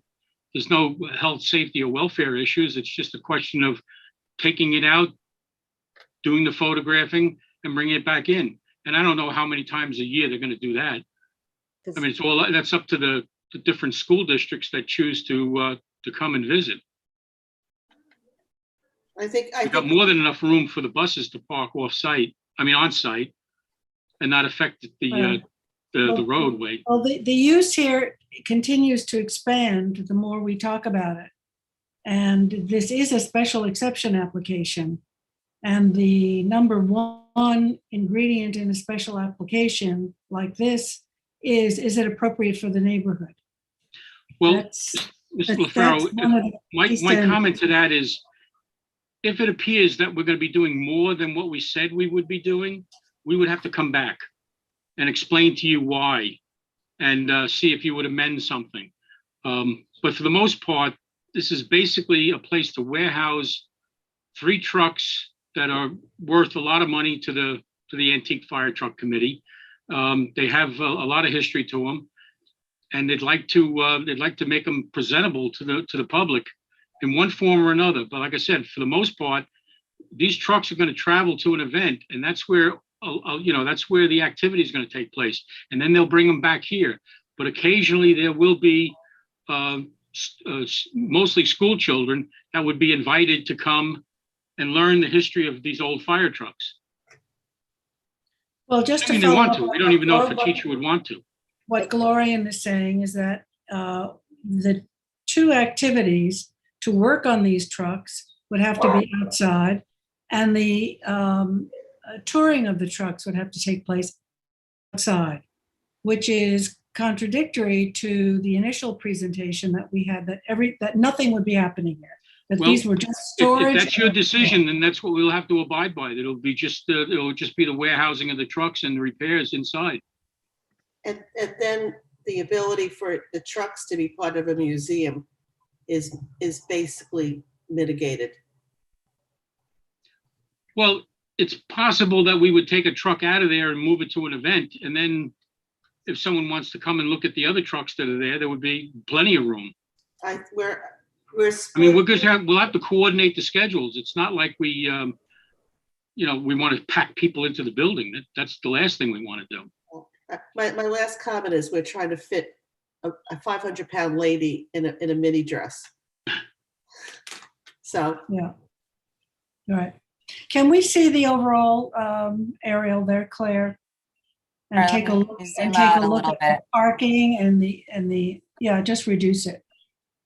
Yeah.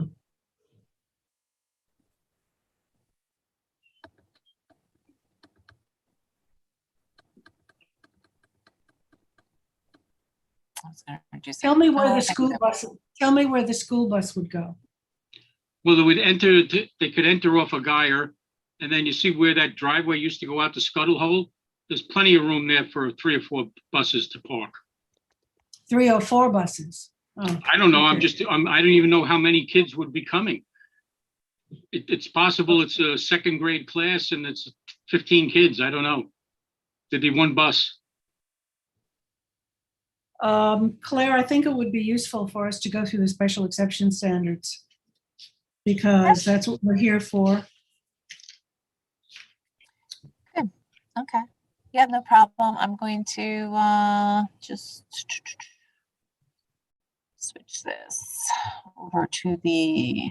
You know, Ms. LaFaro, a lot of this is evolving because this is not something we've done before. And we're learning as we go along. But the main purpose of this building is for warehousing.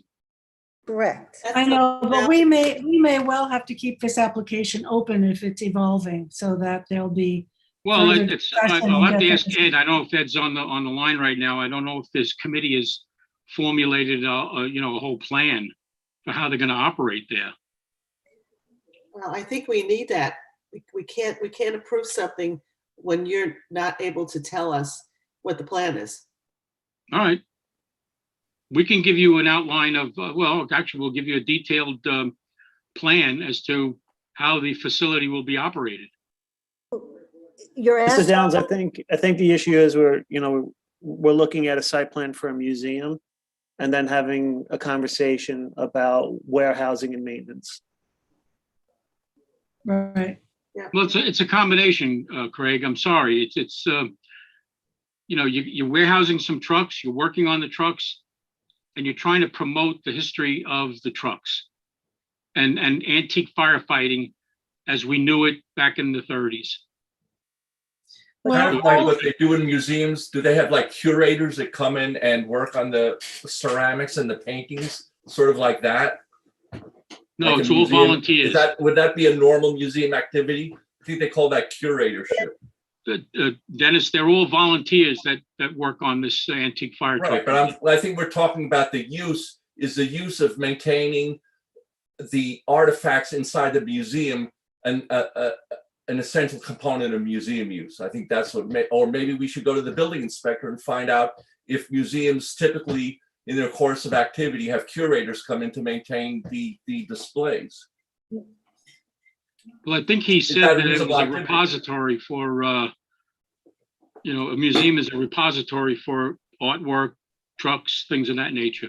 That was my recollection of his words. I think what you're hearing is we don't want the trucks pulled out and have them out there mechanical work done on them. No, there would be, no, they absolutely not. They would not work on the trucks in the outdoors. You just said that. Just said that they would. No, they're not going to work on them out. All the work will be done inside. There's no room. You just said it more than once, that when they have to do a water pump, they're going to take the truck out because they will be. No, I said that if they had to replace a water truck, it would be done in the building.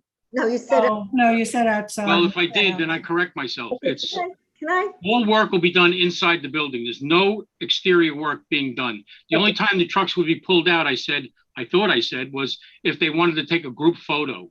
No, that's not what you said. But can I ask a question? Maybe, I think what you're hearing here is we're trying to find out what the use of this building is going to be, what your plans are, how you're outreaching to the community. I think there's a lot of questions.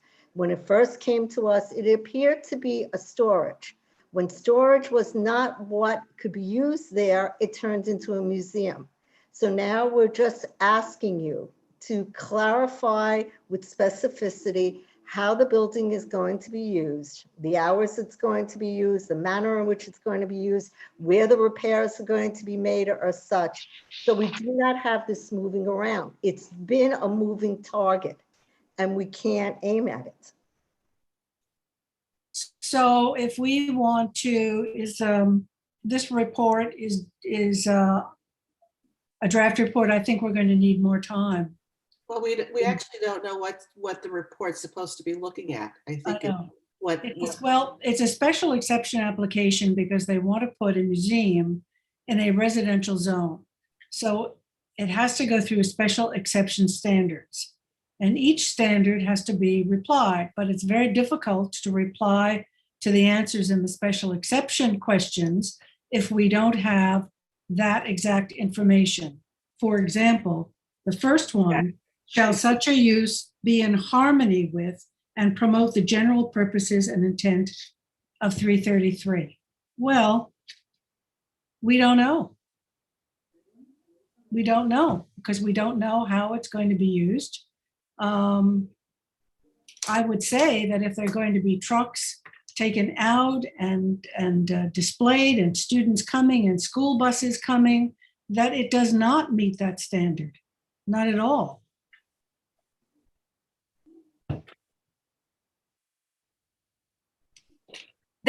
I think the board is asking for a clarification on this.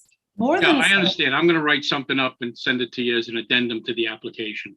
Okay, yeah, because I'm just reading, I know Ed sent a letter. I wish he could be on here. He's very informed, of course, with the details, but he does say. We have his letter, Claire. He sent it to us, we've read it. Yeah, and some of it's saying we'll be limited to visitations to small school groups. So that answers that question. Yes, but And it walk-ins while open. It doesn't answer it. No, it doesn't. It doesn't. You cannot say, I want 5 children to come if you open an invitation to a school and a school bus comes. You don't have that It has to be opportunity. limitation. There should be a limitation, right?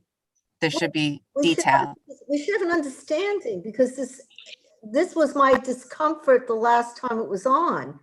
Because in essence, the gentleman who was testifying was saying that it was going to be a storage building that we're going to try to open up to some degree so we can satisfy the museum requirements, which is why I said we should have Dennis here to talk about it.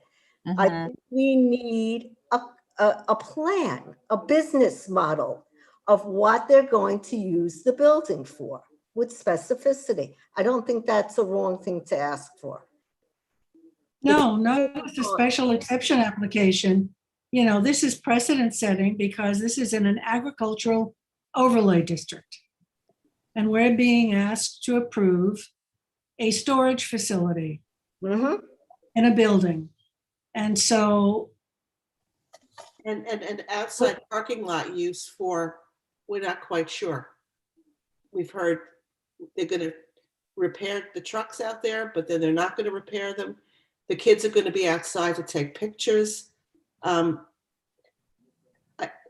certainly not in good for in terms of the special exception as part of the character of the community. Yeah, I mean, you know, all of the questions of the special exception standards, you can go down one after the other. D, the site's particularly suitable for the location of such use in the town. Is it?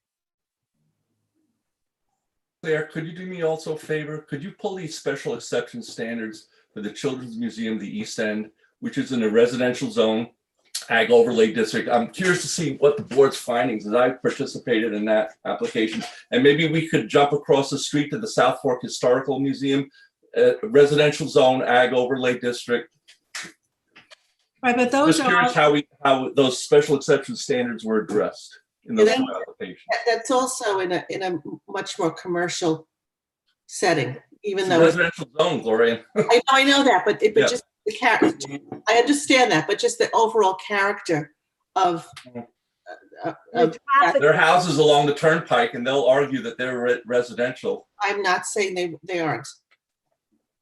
But also you've got legitimate museums that you're referencing. Yeah. All of those are open to the public. They're large museums. It's apples to oranges here. Are you saying we should open this? Do you want regular public hours like the other museums, or should No, we I want it by to be what appointment? it is.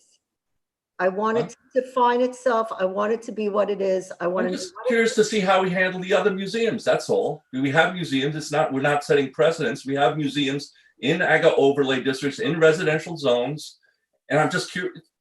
I'm just curious how Okay. standards. Well, let's just say for the record that when the chief building inspector first saw this application as a museum, he denied it because it wasn't.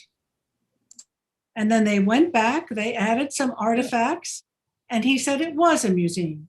So Robin's being uncomfortable with that. I second that. I'm also uncomfortable with that. But we're not in a position to challenge that. That's the chief building inspector's determination, Madam Chair. We're not. If Can we somebody ask for wants to challenge that to the ZBA, they can do that. All that happens, that is the determination. And how are they going, I think I have a right to ask how it's going to operate, even without challenging the chief. I'm not suggesting that you don't, but we also have to keep in mind that that's the determination. And you can place conditions on this, just like you do every other special exception application that you look at. So asking, it is appropriate to ask for a business plan of how they're going to run the museum. Absolutely. I agree. Can you provide that, Mr. Downs? Yeah, Robin will provide that. Yes.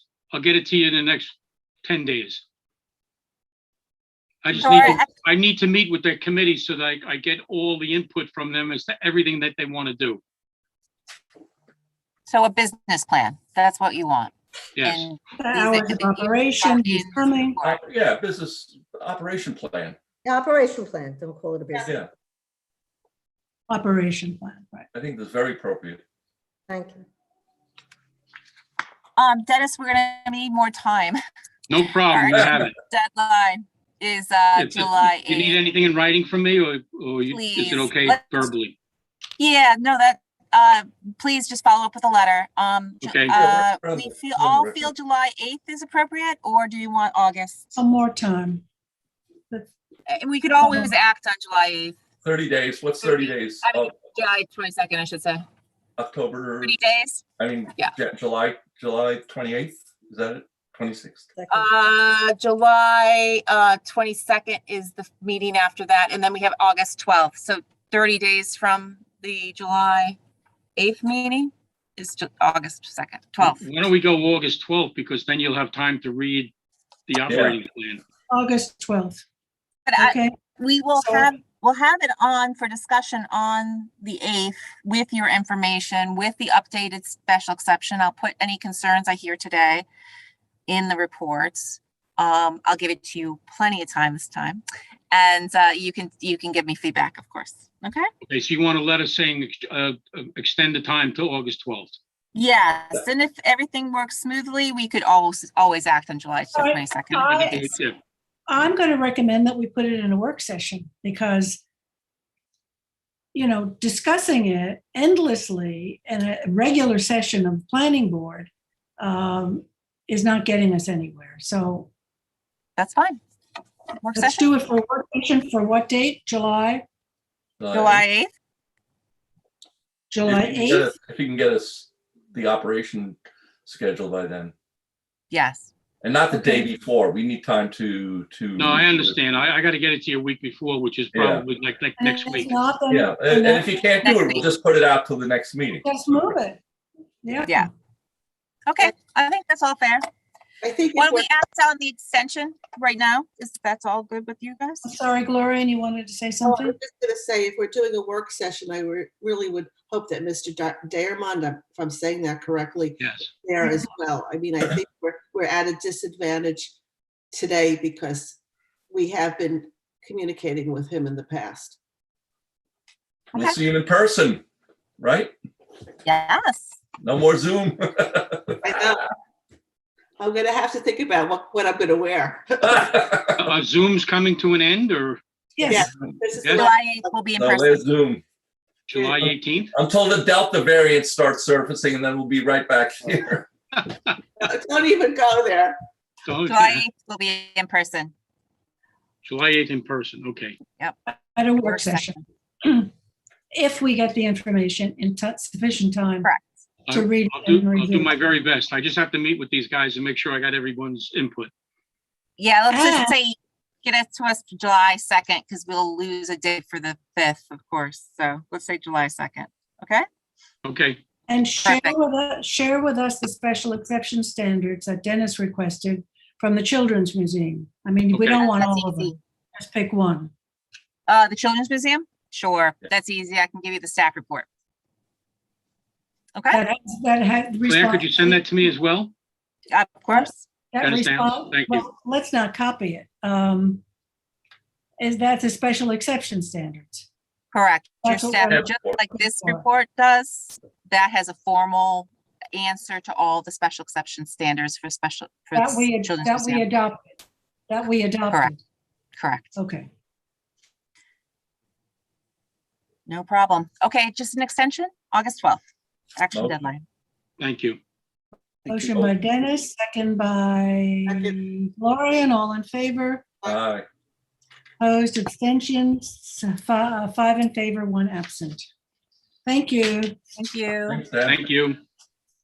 Okay, Lillian Court. Jackie, you have a pre-application report. Yes. And Charles, if you could please let in Bill Bates or William Bates. I saw he's in attendance in the waiting room.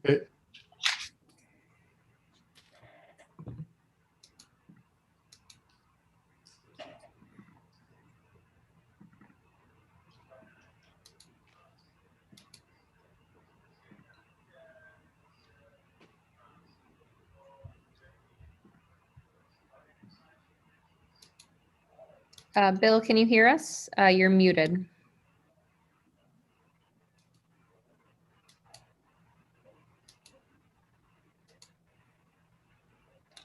Trying to get, here he comes.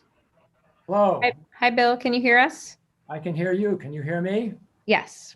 Good, okay. Turn your video on.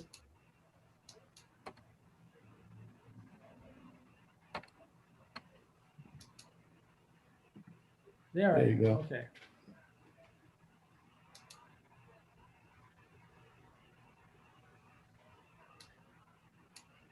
Can you still hear me? Yes. We can hear you. Jackie, can you please Sure. set Yep. this up?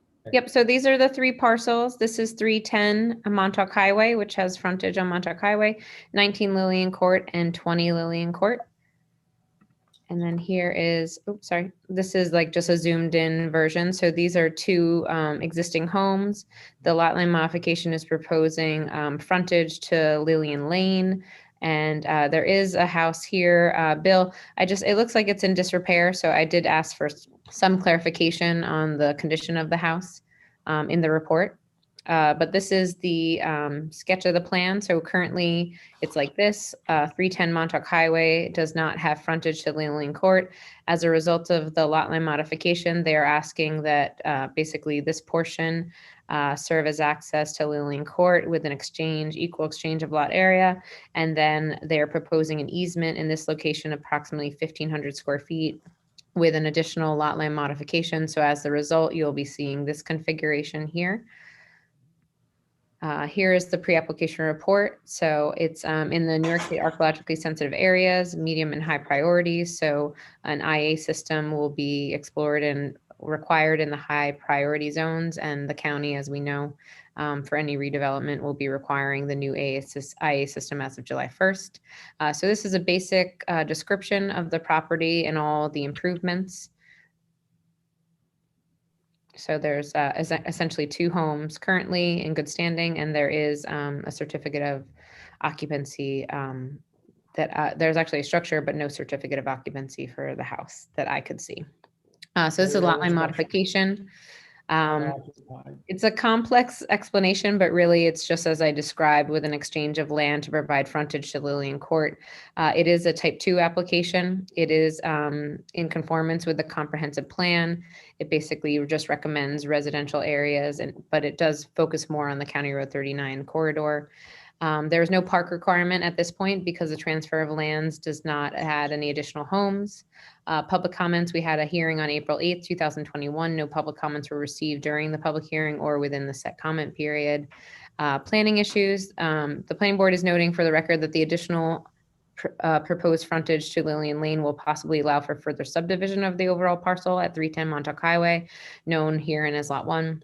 This parcel will be 186,000 square feet and is able to be further subdivided with possible access from Lillian Lane.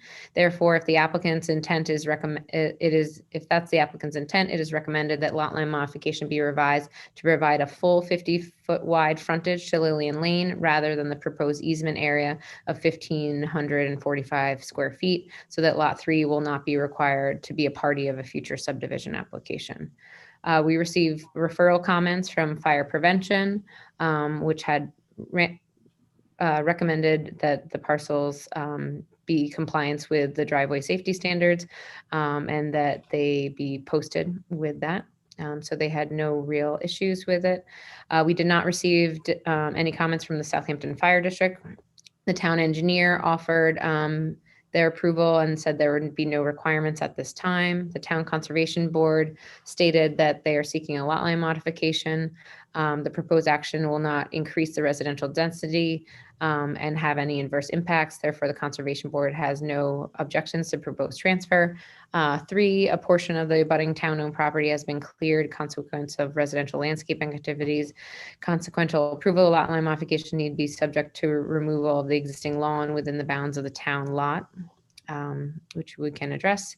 And then the Trails Advisory Board, I received their comments and they are requesting a 40-foot trail easement be provided from Montauk Highway to Lillian Lane along either the east or west side. And this trail would not be it would directly link Southampton Town Trails, but would provide a local asset to the residents of Lillian Lane and north across Montauk Highway. So I was at their meeting when they discussed that. There's open space to the north that they're hoping to have a neighborhood trail link down to the south to get people to the dead end roads that terminate to Shinnecock Bay. We did not receive comments from the New York State DOT or the advisory, the CAC.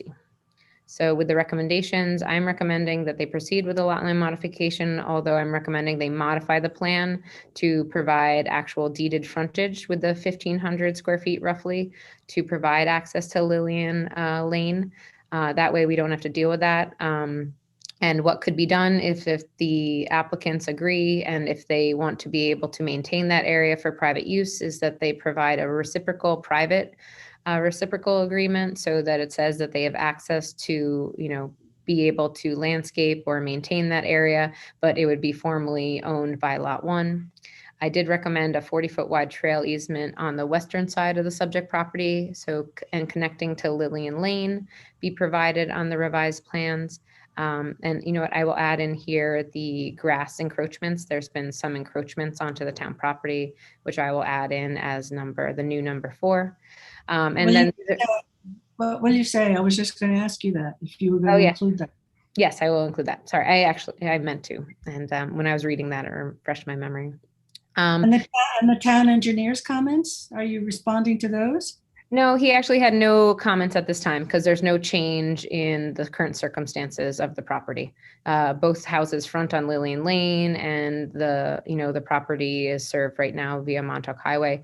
This would allow for one individual residential driveway if it's residentially developed. If they come in for a further subdivision, that's when we would evaluate any common driveway or formal road plans. So he didn't have any issues at that time. And then, so I'm just asking for, these are basic stuff that the electrical utilities and means of water supply for Lot 1 be shown, and any certificate of occupancy for the structure at 310 Montauk Highway. I could not find anything digitally, so you might have to actually pull the hard file from the building division to see what records there are on that structure, because it looks to be in disrepair. So we just want to be clear on what that is. And then I'm just recommending that they proceed to the final application stage with that revised map. Can we go back to the aerial, please? Sure.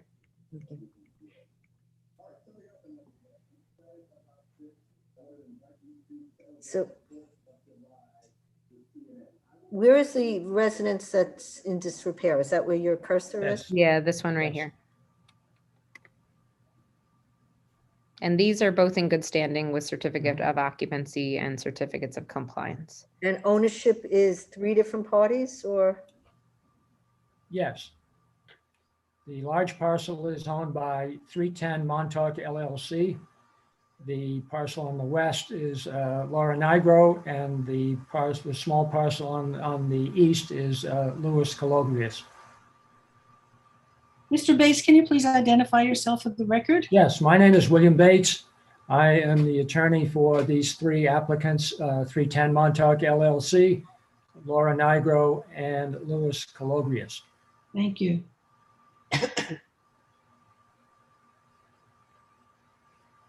At this point, there is no intent to subdivide or to construct a new residence on the 310 Montauk LLC parcel. It is simply to provide access to Lillian Lane.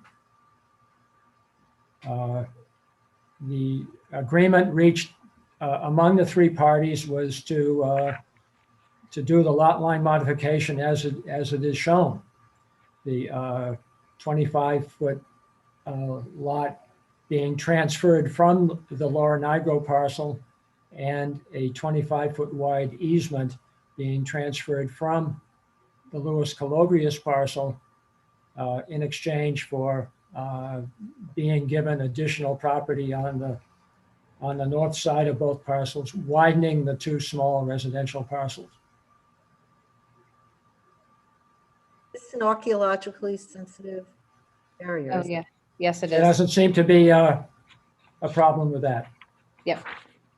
Yeah, sorry, Robin, I'll add that in. I Yeah. have that in my notes. Yeah.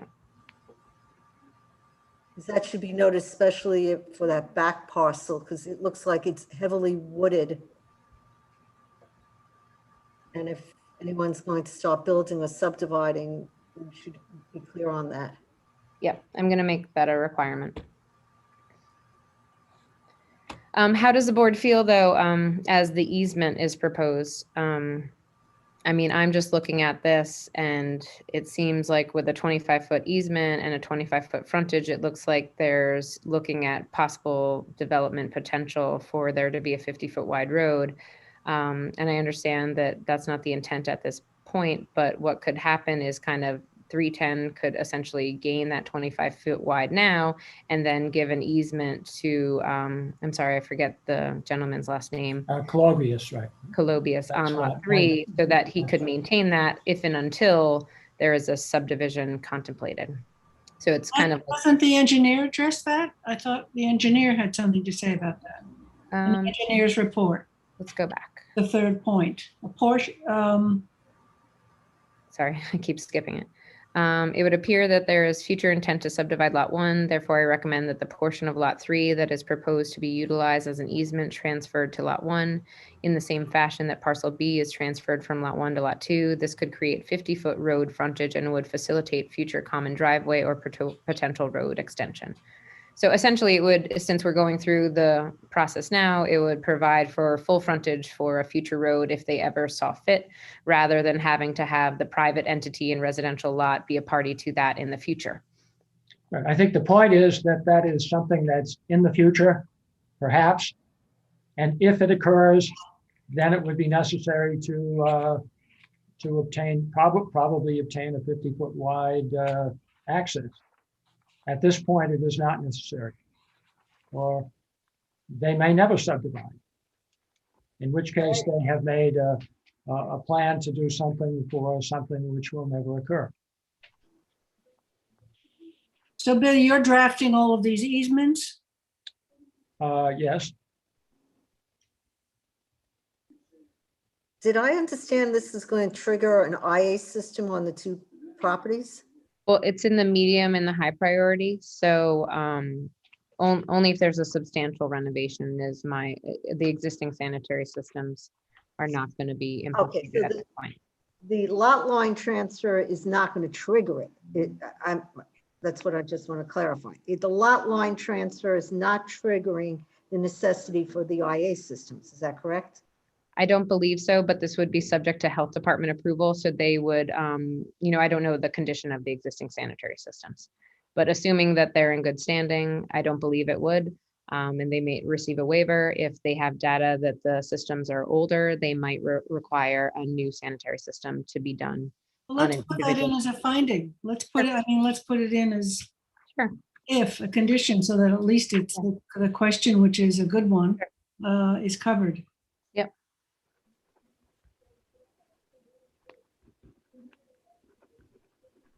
So I'll say they may be required as they're in the high and medium priority area. And that would, if there had to do a lot more clearing or anything, that would trigger the need for an archaeological a discussion of. Yeah. Oh, well, I'm going to ask for the standard phase 1A and 1B archaeological assessment. So that way it can be reviewed. Yeah, especially in this area, we Yeah. want to be cognizant of that. Yep.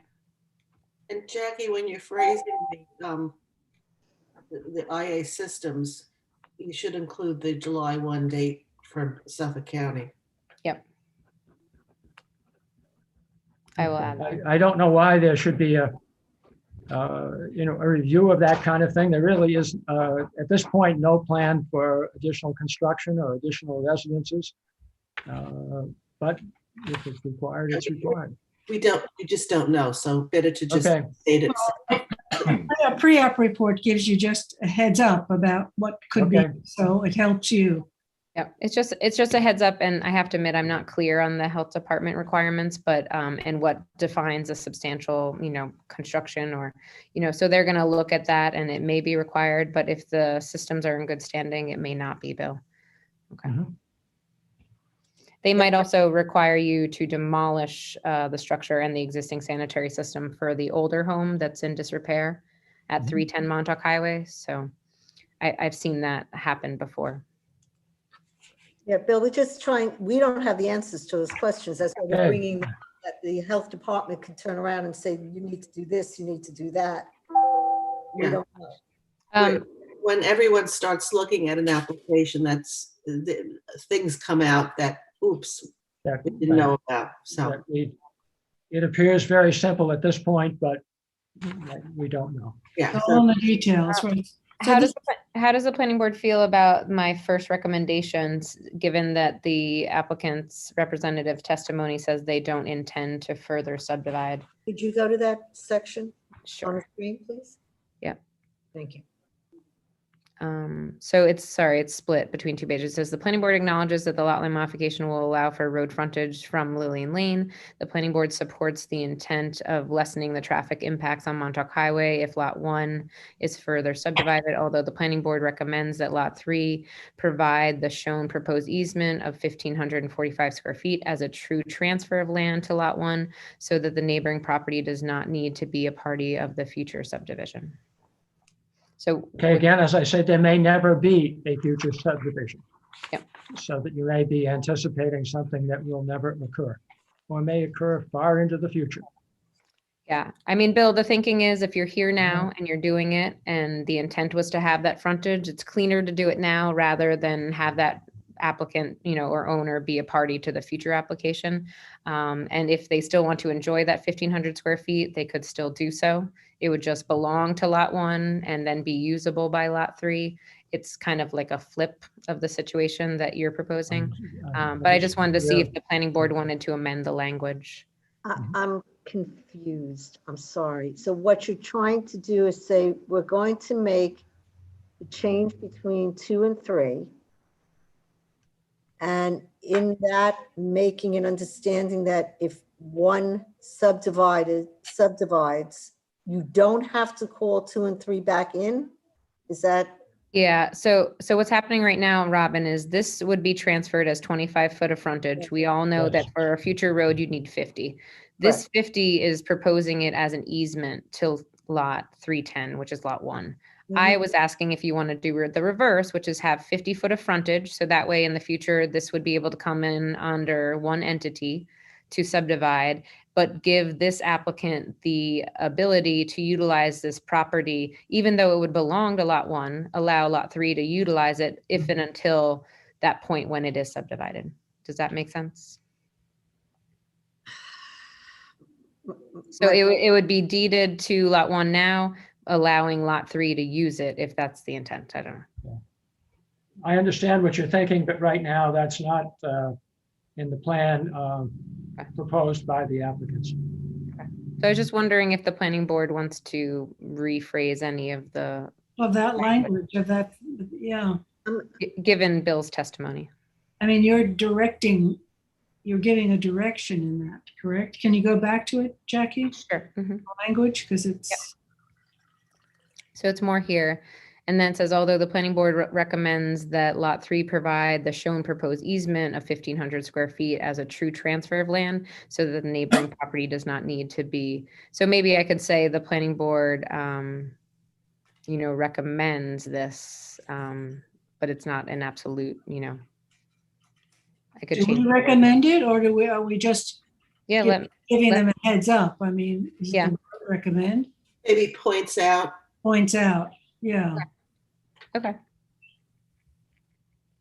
Okay, so I'll say points out. Yeah, I have a problem predicting into the future. Yeah. And then affecting people's rights on a Yeah. supposition of a possible planning issue coming up. Yep. So if That's fine. So I can just say the planning board points out that, Right. if, that this is possible with the revised submission. Yeah, it's more heads up. Yeah. Okay. Yep. And that way they can take it into consideration and they can still come back in with the same plan. Right. It's a good suggestion, but it just might not be appropriate at this point. Yeah. Okay. So are you going to revise this report? Yeah, I'll revise it. It's a couple minor changes. I'm going to add the conservation board with the lawn encroachment, the phase 1A and 1B archaeological assessment. I'm going to put in another notification for the IA system with that July 1st date. And then I'm going to tweak the recommendation number 1 that the planning board just is going to point out that, that this could be done as a true transfer with a reciprocal easement. So do you want to bring it back next week or what? Are you looking These for are pretty simple changes. Bill, are you comfortable with me making the changes? Yes. Okay. Just is the rest of regarding making it pointing out that this might be a good idea rather than a firm recommendation. Yeah. Yes. Okay. Okay. Rest of the board comfortable with those amendments? Yeah. But please email the revised report to all of us. Sure. With the correct language. Anything more, Bill? No, thank you for your review, and I'll get back to you. Okay, so can I have a motion to accept the amended report by Glorian, second by Robin, all in favor? Aye. Opposed, abstentions, 5 in favor, 1 absent. Thanks, Bill. You're welcome. Thank you. Thank you.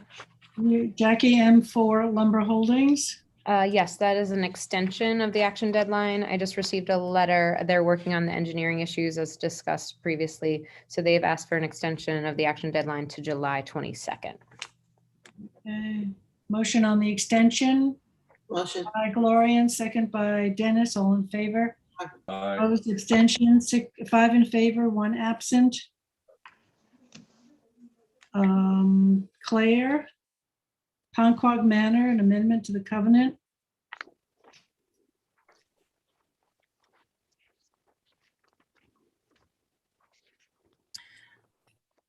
Yes, I think Joe is here for this application. Joe Lombardi. Yeah, so this is an application that was originally approved. This was Allen's Acres, if you remember. And they got condo conversion for the 24 unit, and 2 of the units had to be rental units. Okay. So Do you have a plan for us? Sure, I'll show you the aerial. Project, share. That's the area for the project. And you can see the units in black and white. So 2 of the units had to be, I think I was hoping I had to attach the plan. Joe had given me a good plan to show, but I forgot. Does Joe have it? Maybe he can share his screen. Yeah, maybe. Not responding. Oh, he was here though, right? He's here. It's just not For responding. the other application. Yeah, just a second, I can do that. In the meantime, I'll see if I can send it to myself.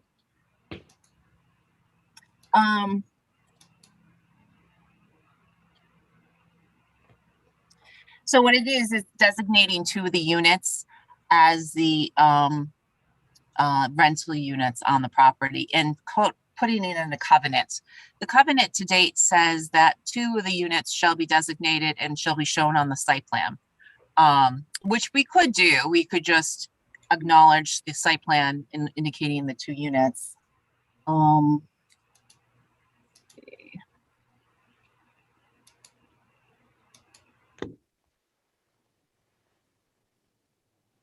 So what do you want to do? No, this is an example. Oh. So as far as what could be on this map and what could, Who is speaking? Somebody behind I Joe, got, his office.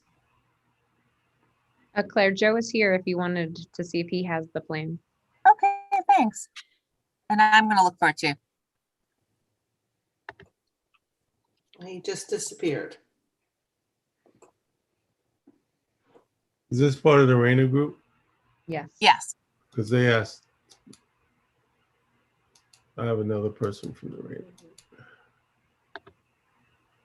But they're not responding.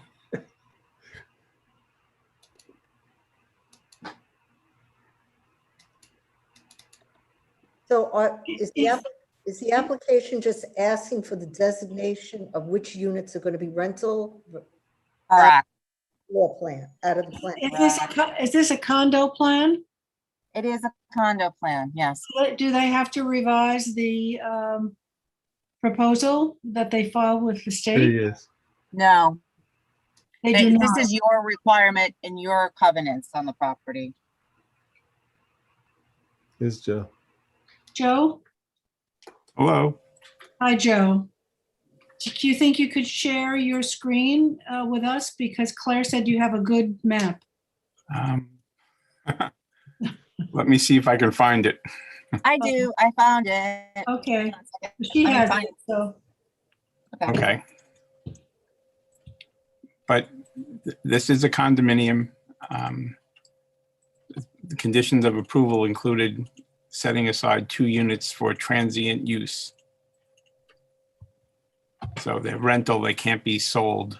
Well, they can be sold, but the person who sells them has to make them available for rental. Just straight rental, not affordable. Correct. Whoa, wait a minute. The two ownership, so wait. So two units are going to be rental by what, the HOA? Or 2 units are going to be owned and as a condition of owning them, you have to rent them? Correct. Yeah, that's how I understand that it can work. Somebody can purchase a unit, but it has to be used as a rental unit. Are you talking about long-term rental? Because the term transient makes it sound like a motel. That was a terrible term for a rental.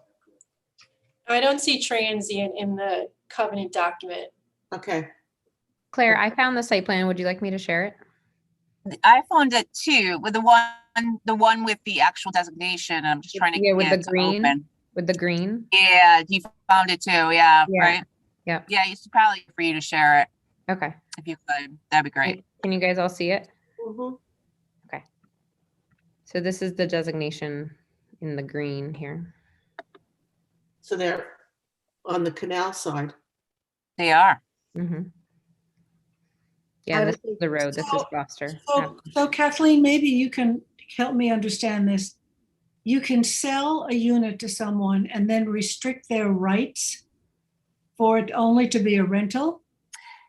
Yes, so the board, I'm sorry, I was going to interrupt Kathleen. So in the condo conversion law, if it is zoned RWB,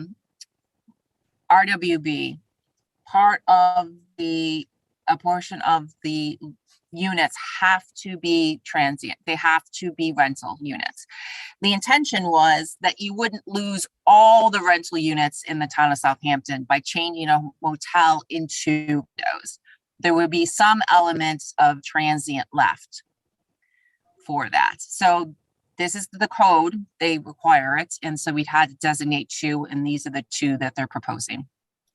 So they would be owned in fee simple by a party with a covenant in that ownership that those units have to be rented. Correct. And that's long-term rental again. No, transient. Transient rental. Says to me, one night. The definition in the town code of transient is at least 2 weeks. Well, thank you. It's allowed, Less than 2 weeks. at least 2 weeks. At least, oh, so more than 2 weeks. Yeah. So they can rent, so if they rent year round, that's considered transient? You're muted. Muted. Arguably, yeah. Was this a PDD, Claire? No, Yeah. this is a condo Oh, conversion. condo conversion.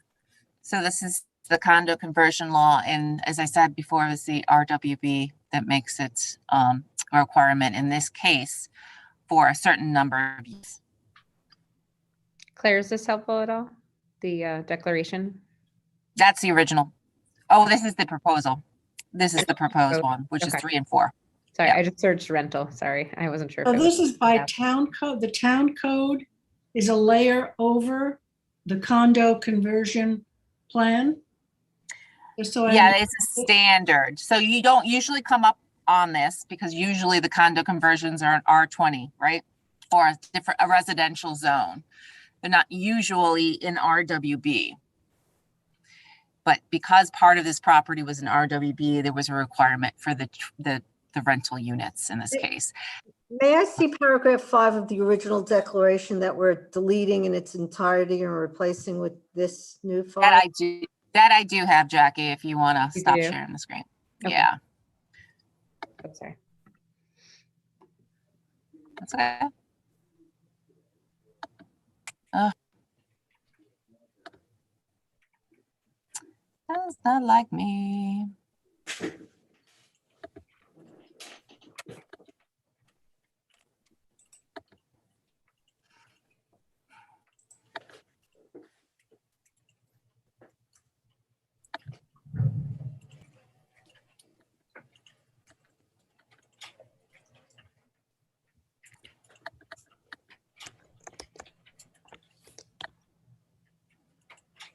So paragraph 5 says that 2 of the units in the property shall be designated as rental units on the site plan and shall be not alienated without prior permission of the planning board. But it doesn't define Rent. long-term or short-term rental. Right, so the definition would be bound by the town code. And the town code is the 2 weeks or more. A minimum of Yes. 2 weeks for any rental, right? Okay, may I just go back to the terminology here? 2 of the units of the property should be designated as rental units.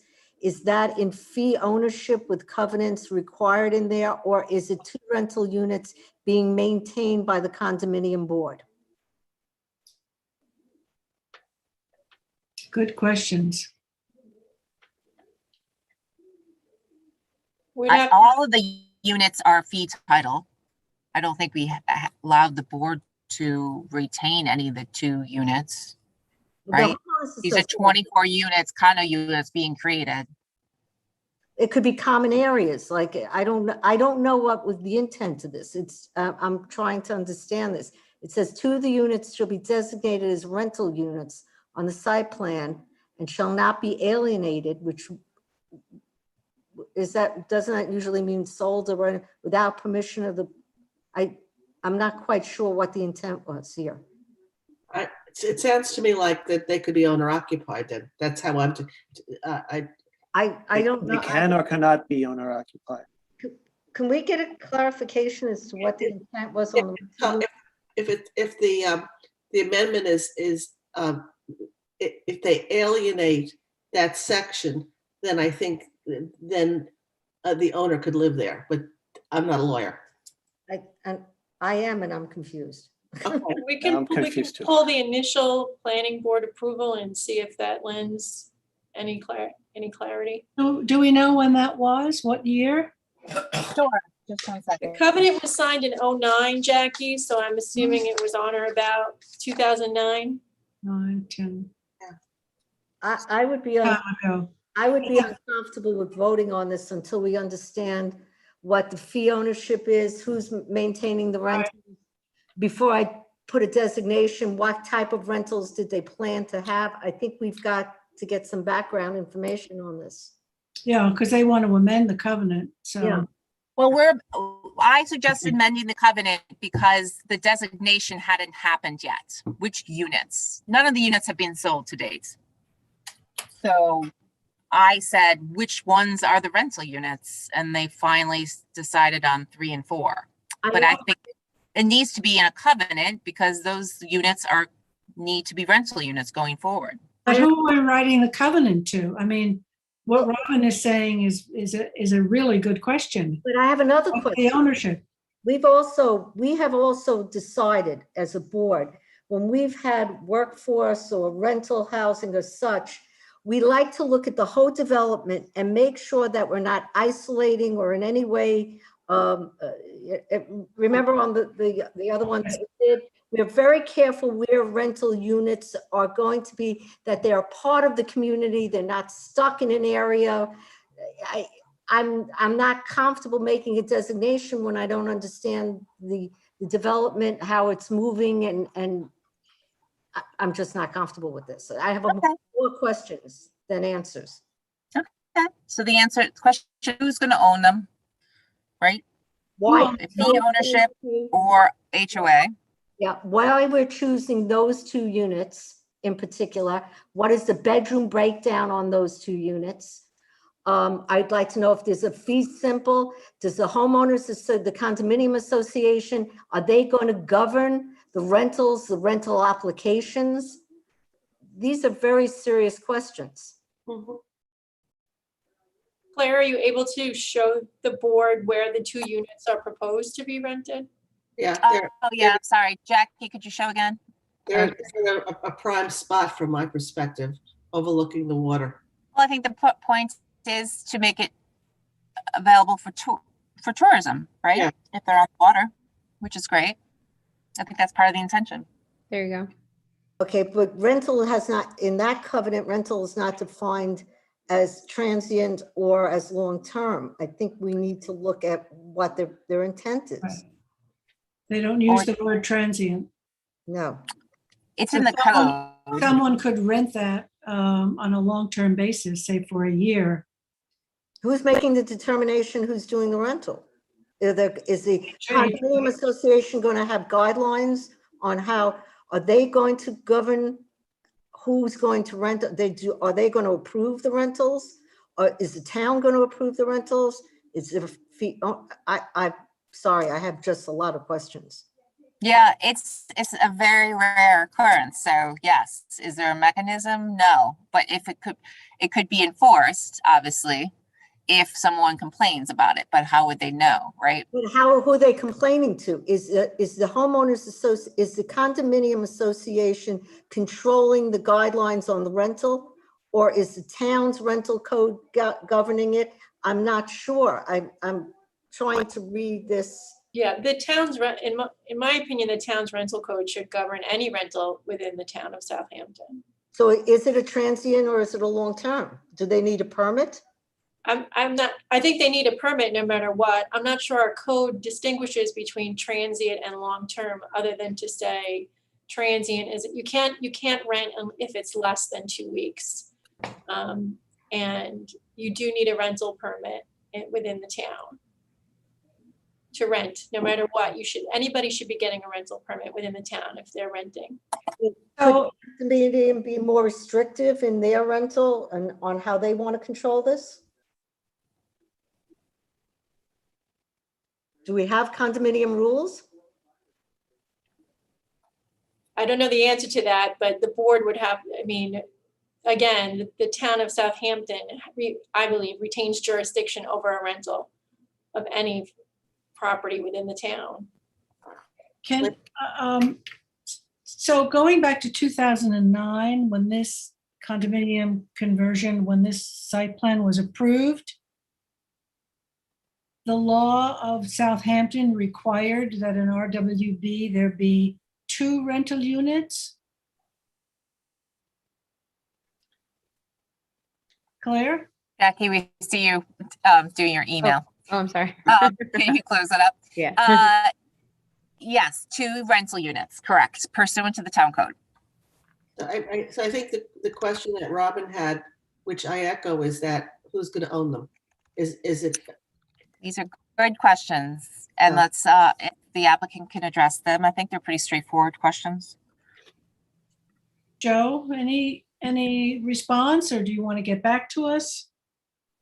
Well, my understanding is that the units are available for sale. And anyone can purchase the units with the provision that they are made available for rental. And all we're trying to do, one of the conditions of approval was to designate units. And that's what we're trying to do. We're designating the units. They hadn't been designated before. And in doing that, we're amending the declaration. Now, all the questions that you have are valid. It's almost like it's something that the town has to, it's not the applicant, it's something that the town has to come up with whatever kind of guidelines for these types of rentals. Do you have condo rules and regulations? Because I know this developments have had problems, and it started, restarted, has had new ownership and such. So it seems like we're doing this one little thing, and I'm not sure what's going on with this whole development. I know it's had problems historically. And it's been, a lot of it's been built for a really long time. And Joe said nothing was sold. So it sounds like an unfortunate situation. And so if we have to amend a covenant, which requires a supermajority of our board, I think we need to have some answers, Joe. Okay. So information about the condominiums. And then obviously we can add language to it that says it must comply with the rental code law. I think this project has had many restarts. Am I correct? I mean, I know this development. It's had problems. Is it now getting ready to start selling, or is this the last step that you need to do before we're starting to market these? Have they come out of the legal problems that they were having? Are they ready to go? In a word, yes. There are new owners who have undertaken to finalize the project. We've gone to the health department to get approval of the various units. We're trying to get final site plan approval so that we can get COs and that we can actually sell units. There are people who are interested in them, but we haven't been able to sell them yet because everything hasn't been done. So that's where we stand as far as the process goes. Okay. Have you reviewed the condo plan, Joe? Has the condo plan been approved? My understanding is it has been approved, but I have not personally reviewed the condo plan. When was the last time the planning board looked at the site plan? A few years ago.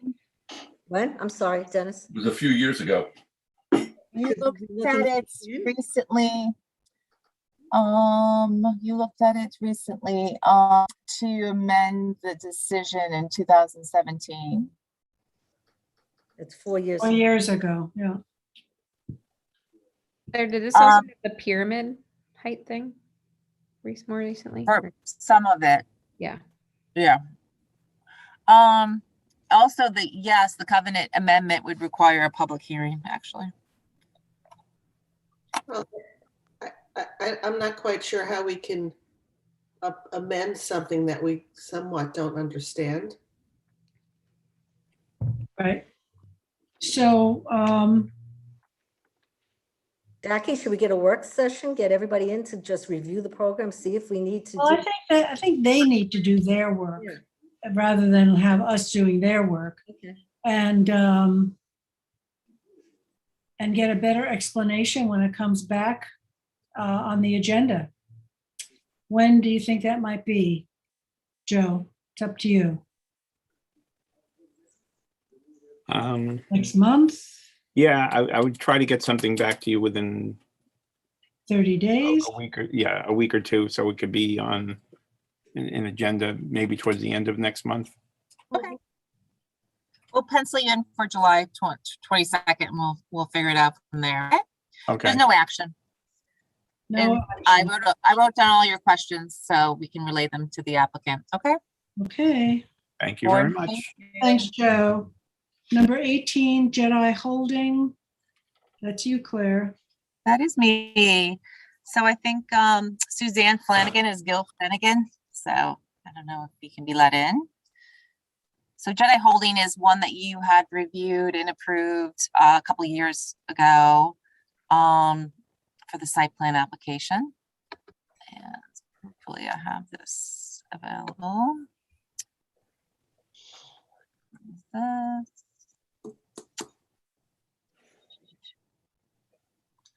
Do they really have a basement they're gonna park things in, like cars? Yes. Yeah. I'm shocked. Well, the water side has that, Gloria. They have an underground parking. So this is the aerial. Oops, I'm sorry, a little overshot it a little bit. It's the vacant piece here. And this is the site plan. This is the modification. So let me put it the correct way. And I can zoom in a little bit so you see it. So the requirement does have a couple, it needs 10, I think 10 or 11 more parking spaces for the project. So this is the computation here. But because they're using the basement, that is generating more parking spaces, which they will in turn put in the basements for the project. So there are no changes to the exterior. It's the changes to the use that they're proposing. So I wanted to run this by you before I wrote anything up for the applicant. We would need a referral to the fire marshal on this application too, but waive all the other requirements if amenable. Is Gil Flanagan present? Yeah, I am. Can you hear me? Yep. Yes. Okay.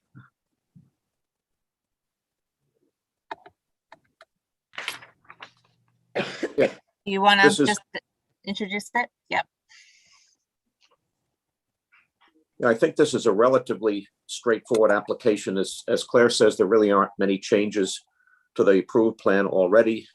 As it was when we got the original site plan approved, we actually provided more parking than was required. So as a result of what we're requesting now, it's an additional 11 spaces, which have all been shown in a conforming location. That's really the only change to it. So you're not putting them underground? You're putting them on the parking area? There's additional parking above grade, at grade, and there'll be the parking of cars within the basement, and the access to that will be via an elevator. In other words, you would drive into the building, and then there would be an elevator that would lower the cars to the basement level. So let me just see here. You're required to have 66 places, 66. Right, and we've provided them. Some of them are in the basement, some of them are. We've reconfigured the parking on the surface slightly, so we have the required amount. We would have the required amount of spaces. What's the depth to groundwater on this site? Is it on this? Usually it If is you on look the in the, survey. if you look in the upper left-hand corner, there is a test hole. Right, I can't point to it, but you see it's right in the center of your It's screen. right here. And it doesn't. I can't, say again, how many feet, Claire? It's, oh, my battery's learning. It's more than 17 to groundwater. It's what? More than 17 feet to groundwater. Thank you. And what does code require?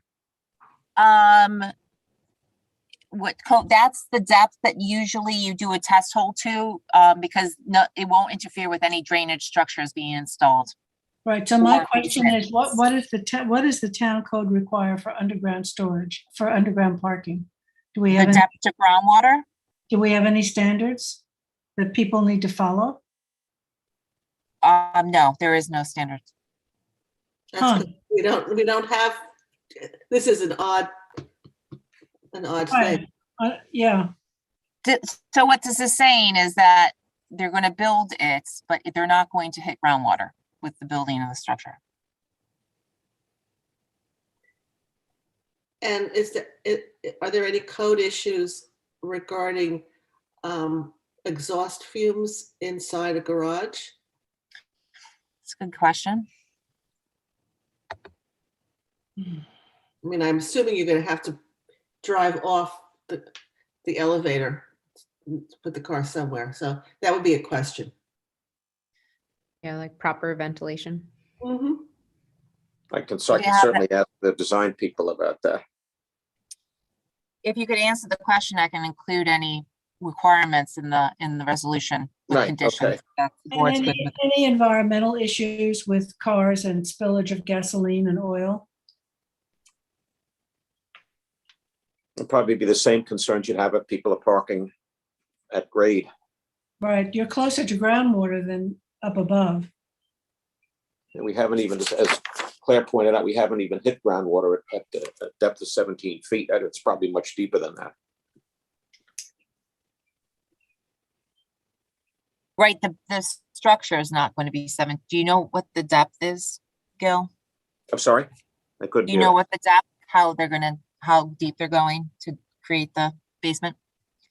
Well, I'm sorry that you're breaking up. I apologize. Oh, I'm sorry. Yeah, I'm losing my power, I think. Depth to groundwater, depth of the basement. Depth of the basement. I'll find that out. The height of the basement. Right, How okay. much they're excavating. I can certainly find that out and get back to you with that. So we'll put this on for the next available when he has all the information. Either it's the July 8th or the July 22nd meeting, okay? If the board's 22nd would be better. action. I won't be in town on the 8th, so we could do it the 22nd. That'd be great. Okay, Thank you so much. You're going to have thank to you. go to town hall. Okay, right, we'll see you live. Yeah. Okay, thank you. Thank Number you. 19 is off the agenda. Yes. And then I'm sorry to say that there are 4 revegetation applications. So number 1, Roscoe Farms. Jackie, that's you. Yes, and Charles, if you could please let in Ken Beckman. I see he's in the waiting room. Yeah. And I will share the screen. What are the issues with this if it's overcleared? It's actually not overcleared yet. I suggested that he come to the planning board for this because this is a unique situation. So let me do a brief introduction. So this is lot 8 of Roscoe Farms. What you're seeing in blue, this is actually where they can build the house. The rest of the property, due to Central Pine Barrens Commission approval, required that this area all remain untouched with a conservation easement. What happened, and I discussed this with Ken probably back in the winter, and then he came back to me with plans and revisions this spring. This is his letter. Basically, what happens with this is that the lot is allowed to clear 40,000 square feet as per the aquifer protection. The filed map gives you 35,000 square feet. Because the topography was not 100% accurate on the subdivision plan, once they actually did the topography, they realized that, putting this home in is going to have to require some, disturbance to the conservation easement area. I told them to tighten it up as much as possible so that there was not an impact. But basically, with the house being in here, you can see it's not, it's not like they're being egregious and asking for anything, beyond, a residence. But what happens is because of the topography in this area and the construction of the house, they are going to disturb some of the conservation easement area, which is the shaded gray here. Approximately, it's about like, a little less on this side and a little more on that side with total 3,027 square feet. So they're here before you to let you know about the construction restraints and the restraints of the conservation easement. And instead of, doing it and saying, whoops, sorry, I told them to come to the planning board and say, we have constraints, we have topography, we have an existing conservation easement. They're trying to work within the confines of that, but the logistics on site mean that they do need to clear a little bit beyond the conservation easements in this specific case. So with that, I told him to come to the planning board and request this ahead of time. And that way we can prepare a proper revegetation plan for these areas and basically give them permission to do the 3,000, and then they must revegetate before the CVO is issued. Do they need permission from the Pine Barrens? Well, at the end of the day, they'll be complying with the conservation easement. So they'll just be revegetating a little bit here and a little bit here so that they can work within the confines of the existing topography. And Ken is here. But who's conservation? It's a conservation that was drawn up between this board and what about the Pine we Barrens? required it by the town of Southampton as a part of the approval with the Central Pine Barrens. So that's what they required. They basically spelled out the building envelopes. The conservation easement is to us. But I do want to let them, oh, sorry. It's beyond what the Pine Barrens approved. So my question was, does it need to go to the Pine Barrens for reapproval if it's beyond what they approved? That's a very good point. I was thinking at the end of the day, they'll be bringing it back into compliance. So I was thinking not, but I can contact. Central Pine Barrens compatible growth area. We don't have jurisdiction over that. We do. In the compatible growth, the intent of the code is on us to keep it. I mean, I can inquire with them. Yeah, and my druthers is that modify the plan. Don't give them permission to. Well, so Ken Beckman is here, and I have to admit, he has worked on this more, trying to fit everything in, and he knows more of the specifics. So maybe let him discuss what he's tried to do, because I told him the same thing, and he tightened it up, and he's here. So I would like to let him speak on that, because I'm not aware of what he's done regarding. Hello? Hello? Yes. We can hear you. Oh, you hear me? And we can hear you. We can't see you. We see your ceiling. Just adjust your screen. Yeah. Just move it down. Yeah. See the top of you. Yeah, we just saw the ceiling and a little bit of your head. Oh. Forehead only. Yeah. I can't, it's not moving. I'm sorry. Okay, It's the so first time I've done this. So just go ahead. Okay, with this easement that we have on this map, it's only 100 feet wide. And we have a house that's 62 feet wide, and we have a driveway to go in. So we're almost at that 100 feet, and there's no way with the grade changes from side to side that we could grade off this property without, and build this house without, going into this site. Like Jackie said, we were allowed an acre, and this map only gave us 35,147 square feet. So we're really between a rock and a hard place to try and even, construct a house here. Make the house smaller. I would have to make it a little box, and on a 3.5 acre piece of property, 4.5 acres. I mean, the house is not that large for the area. Can I ask, have you already, we might not see them, but have you already looked at different renditions to try to tighten this up? Because I know that was my recommendation to you, was to comply and tighten up the building envelope when we spoke in the winter. Yeah, but I only got a couple of feet on both sides, and grade on the existing grade on those two corners is too far off for me to accomplish anything. I can't even get a dozer in between there without doing anything. I'm only 5 feet off the easement. What's the square And then footage 2 of feet, the house? 2 feet. Excuse me? Ken, what's the square footage of the house? How big is it? Hold on. I don't have that in front of me. I'd have to try and pull out the plan. It's about 3,800 square feet. Make the house smaller. I don't see how I can make the house smaller on here. And Ken, this is a 200,000 square foot property? Exactly? The acreage, yes. Okay. Exactly 200,000. So it's complying. So I just wanted to let the planning board know that it's a complying lot size. The conservation easement is more restrictive than the aquifer protection in this case. So Ken was trying to comply. This is the plan that we have. Obviously, he can take direction, but instead of him applying and showing that he comply, realistically, I wanted the board to take a look because the topography was a little off from the subdivision map that was approved by the Pine Barrens and the planning board. When they actually shot the real topo, he realized that this was going to be an issue. So I wanted to bring it to the board for your consideration. What mechanism does the Pine Barrens have to impose their own conditions over the compatible growth area? I think we're responsible for imposing their restrictions. Do we have a copy of theirs? Our compatible growth in our APOD regs cover town-wide, including the compatible growth. I don't understand how this restrictive easement got placed there. Yeah, and to tell you the truth, I took this over from somebody and I actually finished the subdivision map, but by the time I took it over, the easements were bound by the Central Pine Barrens approval.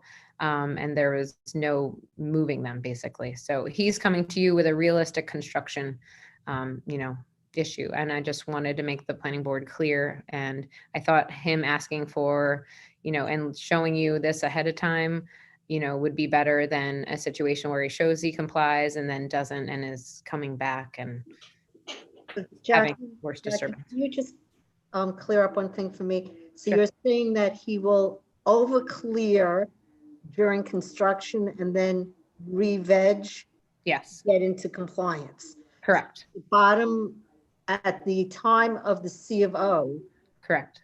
He will be in compliance. Correct. Yep. It's just during this time of construction, he's looking like he's going to be out of compliance only in those two shaded areas. Two gray areas, correct.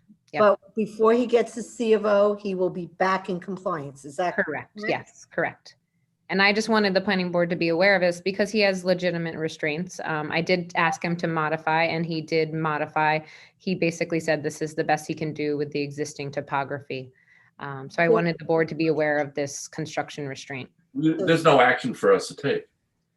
It would just be to allow him to clear the 30,000, at the time of building permit. And then I imposed, I do have a resolution that would impose that he revegetate prior to C of O. That was what I was proposing. If the board is comfortable. Is there a mechanism that if during construction, he hits another roadblock and has to clear more? It's very difficult to construct, as he says, in this site. I would bounce, I don't know if Kathleen's still on, but I would bounce that off Kathleen. Yeah. I can't remember. I don't know that we have the ability to grant. It's one thing if he's over cleared. Right, but not ahead of time. Plan. Yeah. I don't think we can step in and say, hey, you have an easement here, but go ahead and clear it and then come back and re-veg. I know, but I gotta tell you something. I think this is, I thank Jackie and the developer here of not going in and clearing and then coming and saying, oh, I'm gonna put it back. So Absolutely. I think. I mean, that's what I'm trying to give the board a realistic approach to this. I really would like to see what we can do to work with him because he's telling us, I have a problem staying in compliance. I'm not asking you to change the easement because I intend to re-veg. So instead of going there, causing a problem with the community and everything by raping and or destroying the land, I'm coming to you beforehand. This is the kind of things we should be encouraging. I just don't know what the mechanism is to now work with him. Robin, you're an attorney. I know. I don't know that we can do that though. I know. I applaud his efforts. But this is something we should be encouraging. We gotta, this is. Then you need to amend the law. Is Kathleen still with us? I'm here, Dennis. Oh, hi, Kathleen. Okay, so where are you at with this? I mean, I'm assuming the language of the easement says no disturbance of vegetation, and it doesn't allow us to take an action to modify that. I mean, I can review the provision. When I reviewed the agenda and this item, I have to be honest, it didn't occur to me that this would be an issue. I appreciate what you're saying. I don't know what I also appreciate what Robin said, which is how else can we address this? Normally I might say like a performance bond, but obviously it's a residential lot, so we can't do that. You see a vote. That's all we have. We would have to amend the conservation easement. There's no other place to go. Well, what's interesting is either before or after. It has to be amended, right? Because the conservation easement is it's a binding easement, but it's also the restrictive easement in terms of how many square feet can be cleared.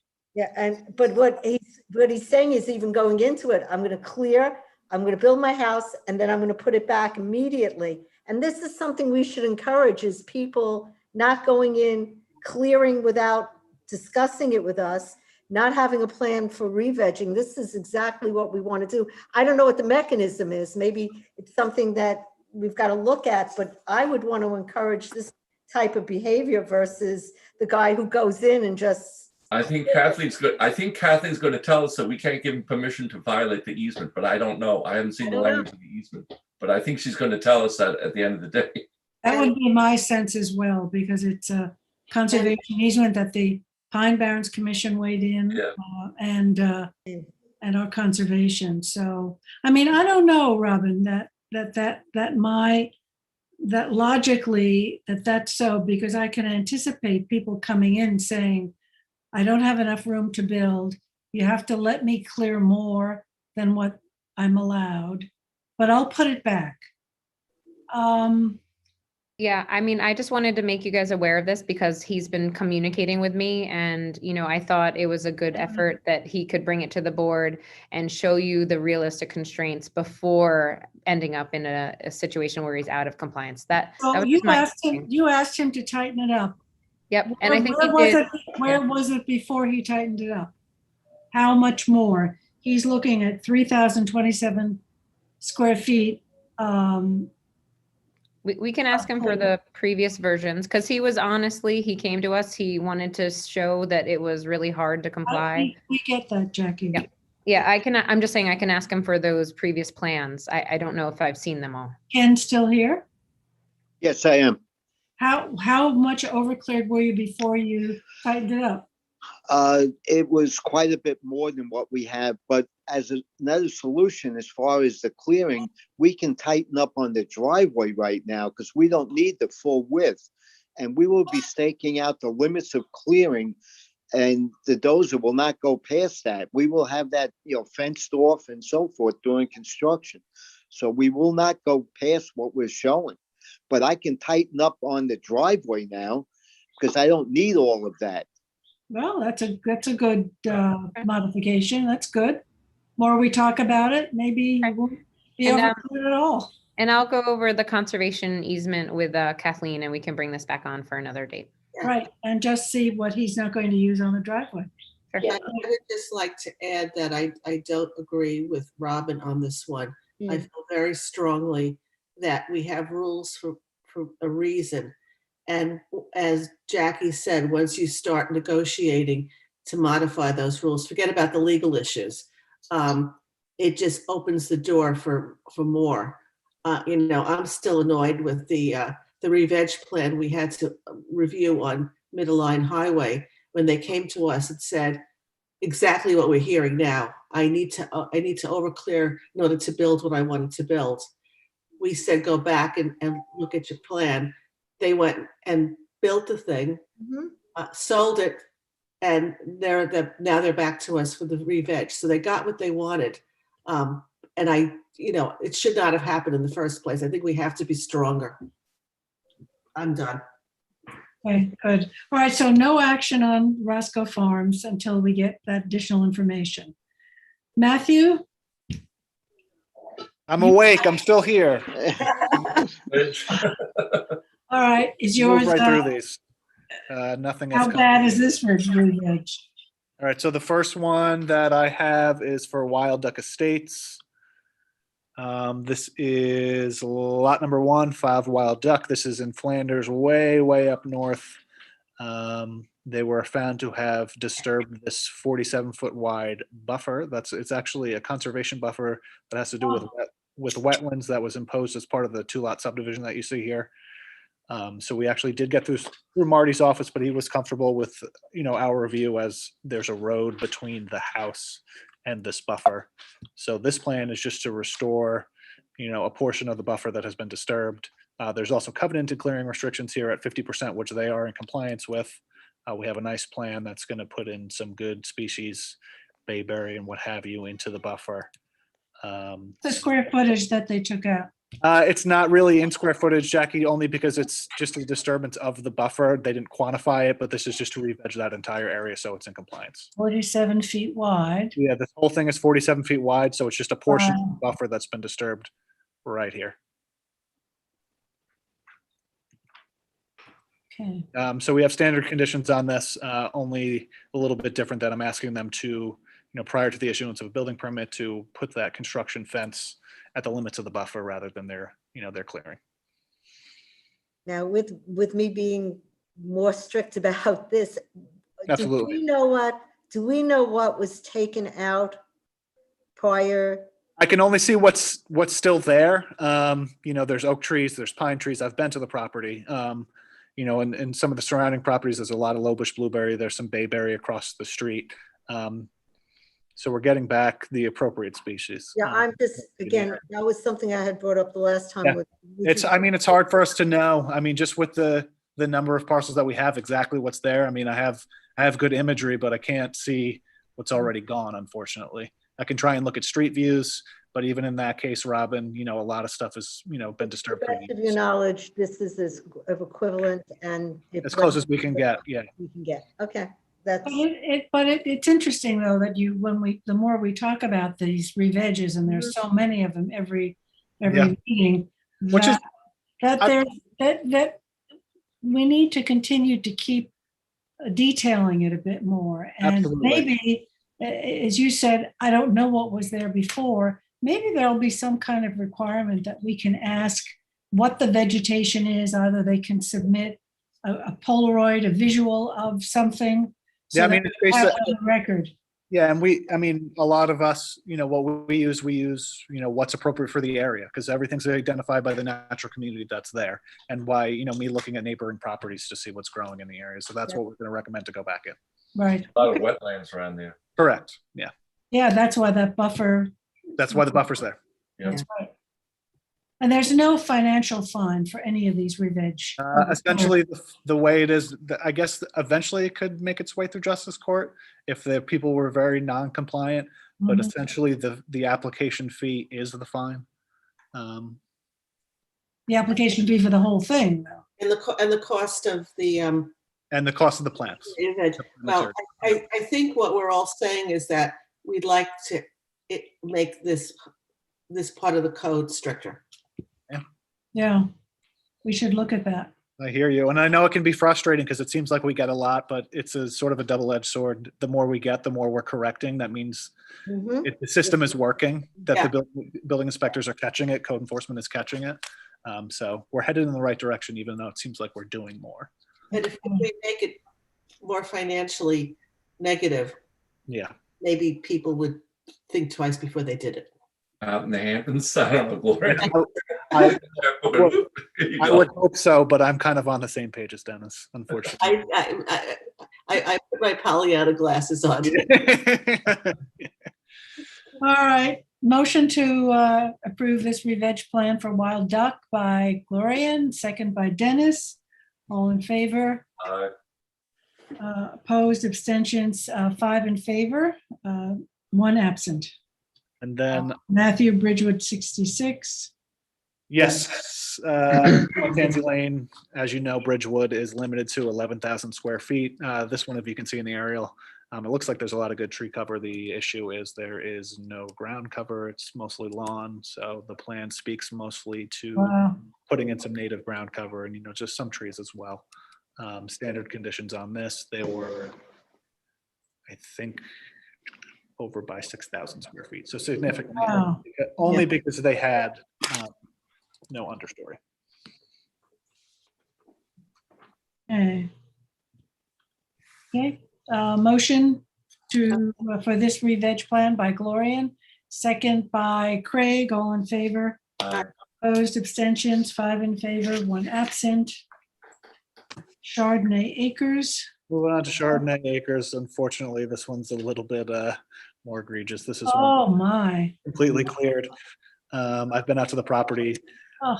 Luckily, they did maintain the roadside buffer on this, but the rest of the property was cleared. Have they built it? Looks like they haven't built a house yet. They haven't built a house yet. This is all in preparation.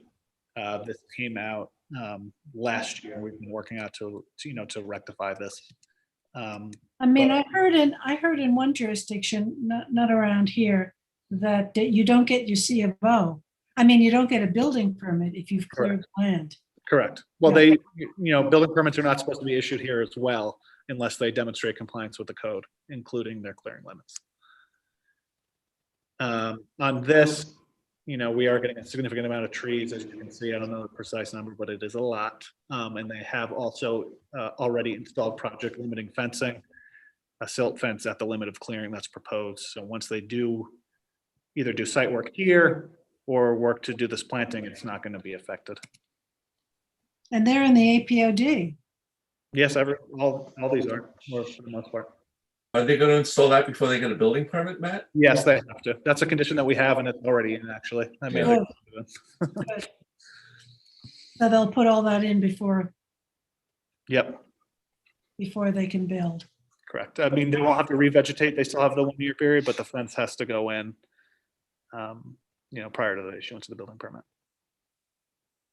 And the plants will go in, the trees and the plants. The plants, the plants, they can't get a CO until after it's done.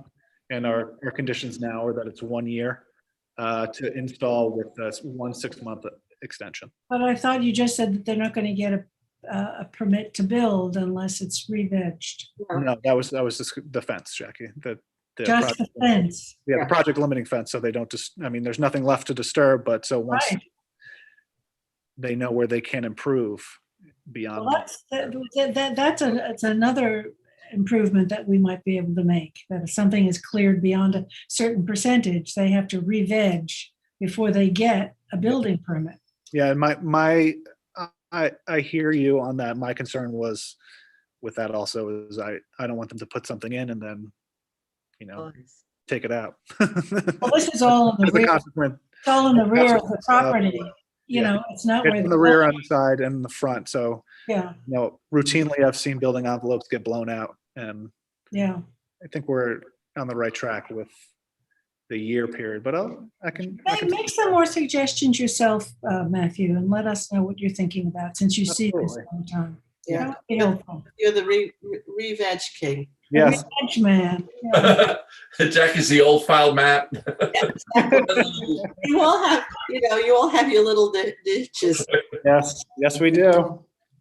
Okay, so motion to accept this re-veg plan by Dennis, second by Craig, all in favor. Opposed, abstentions, 5 in favor, 1 absent.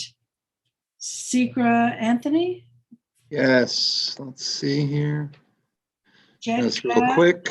Hold on. Yeah, Anthony, I have one basic question. It's a 173,000 plus square foot parcel, 1.71 acres.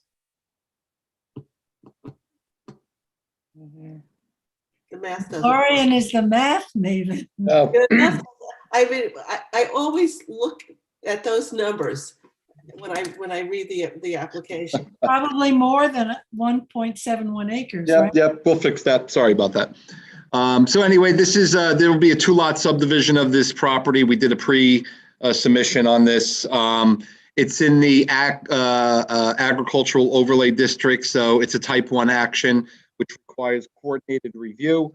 The only other involved agency is the health department, so I'm just recommending that we initiate the coordination with them. Okay, motion Motion. by Gloria, second by, can't see the screen. Hold on. There you go. Second by Dennis, all in favor? Aye. Opposed, abstentions, it's 5 in favor, 1 absent. Okay, that's it, right? Motion to adjourn by Dennis, second by Robin. Are you all in tonight? Yep. Okay, great. So we have a quorum.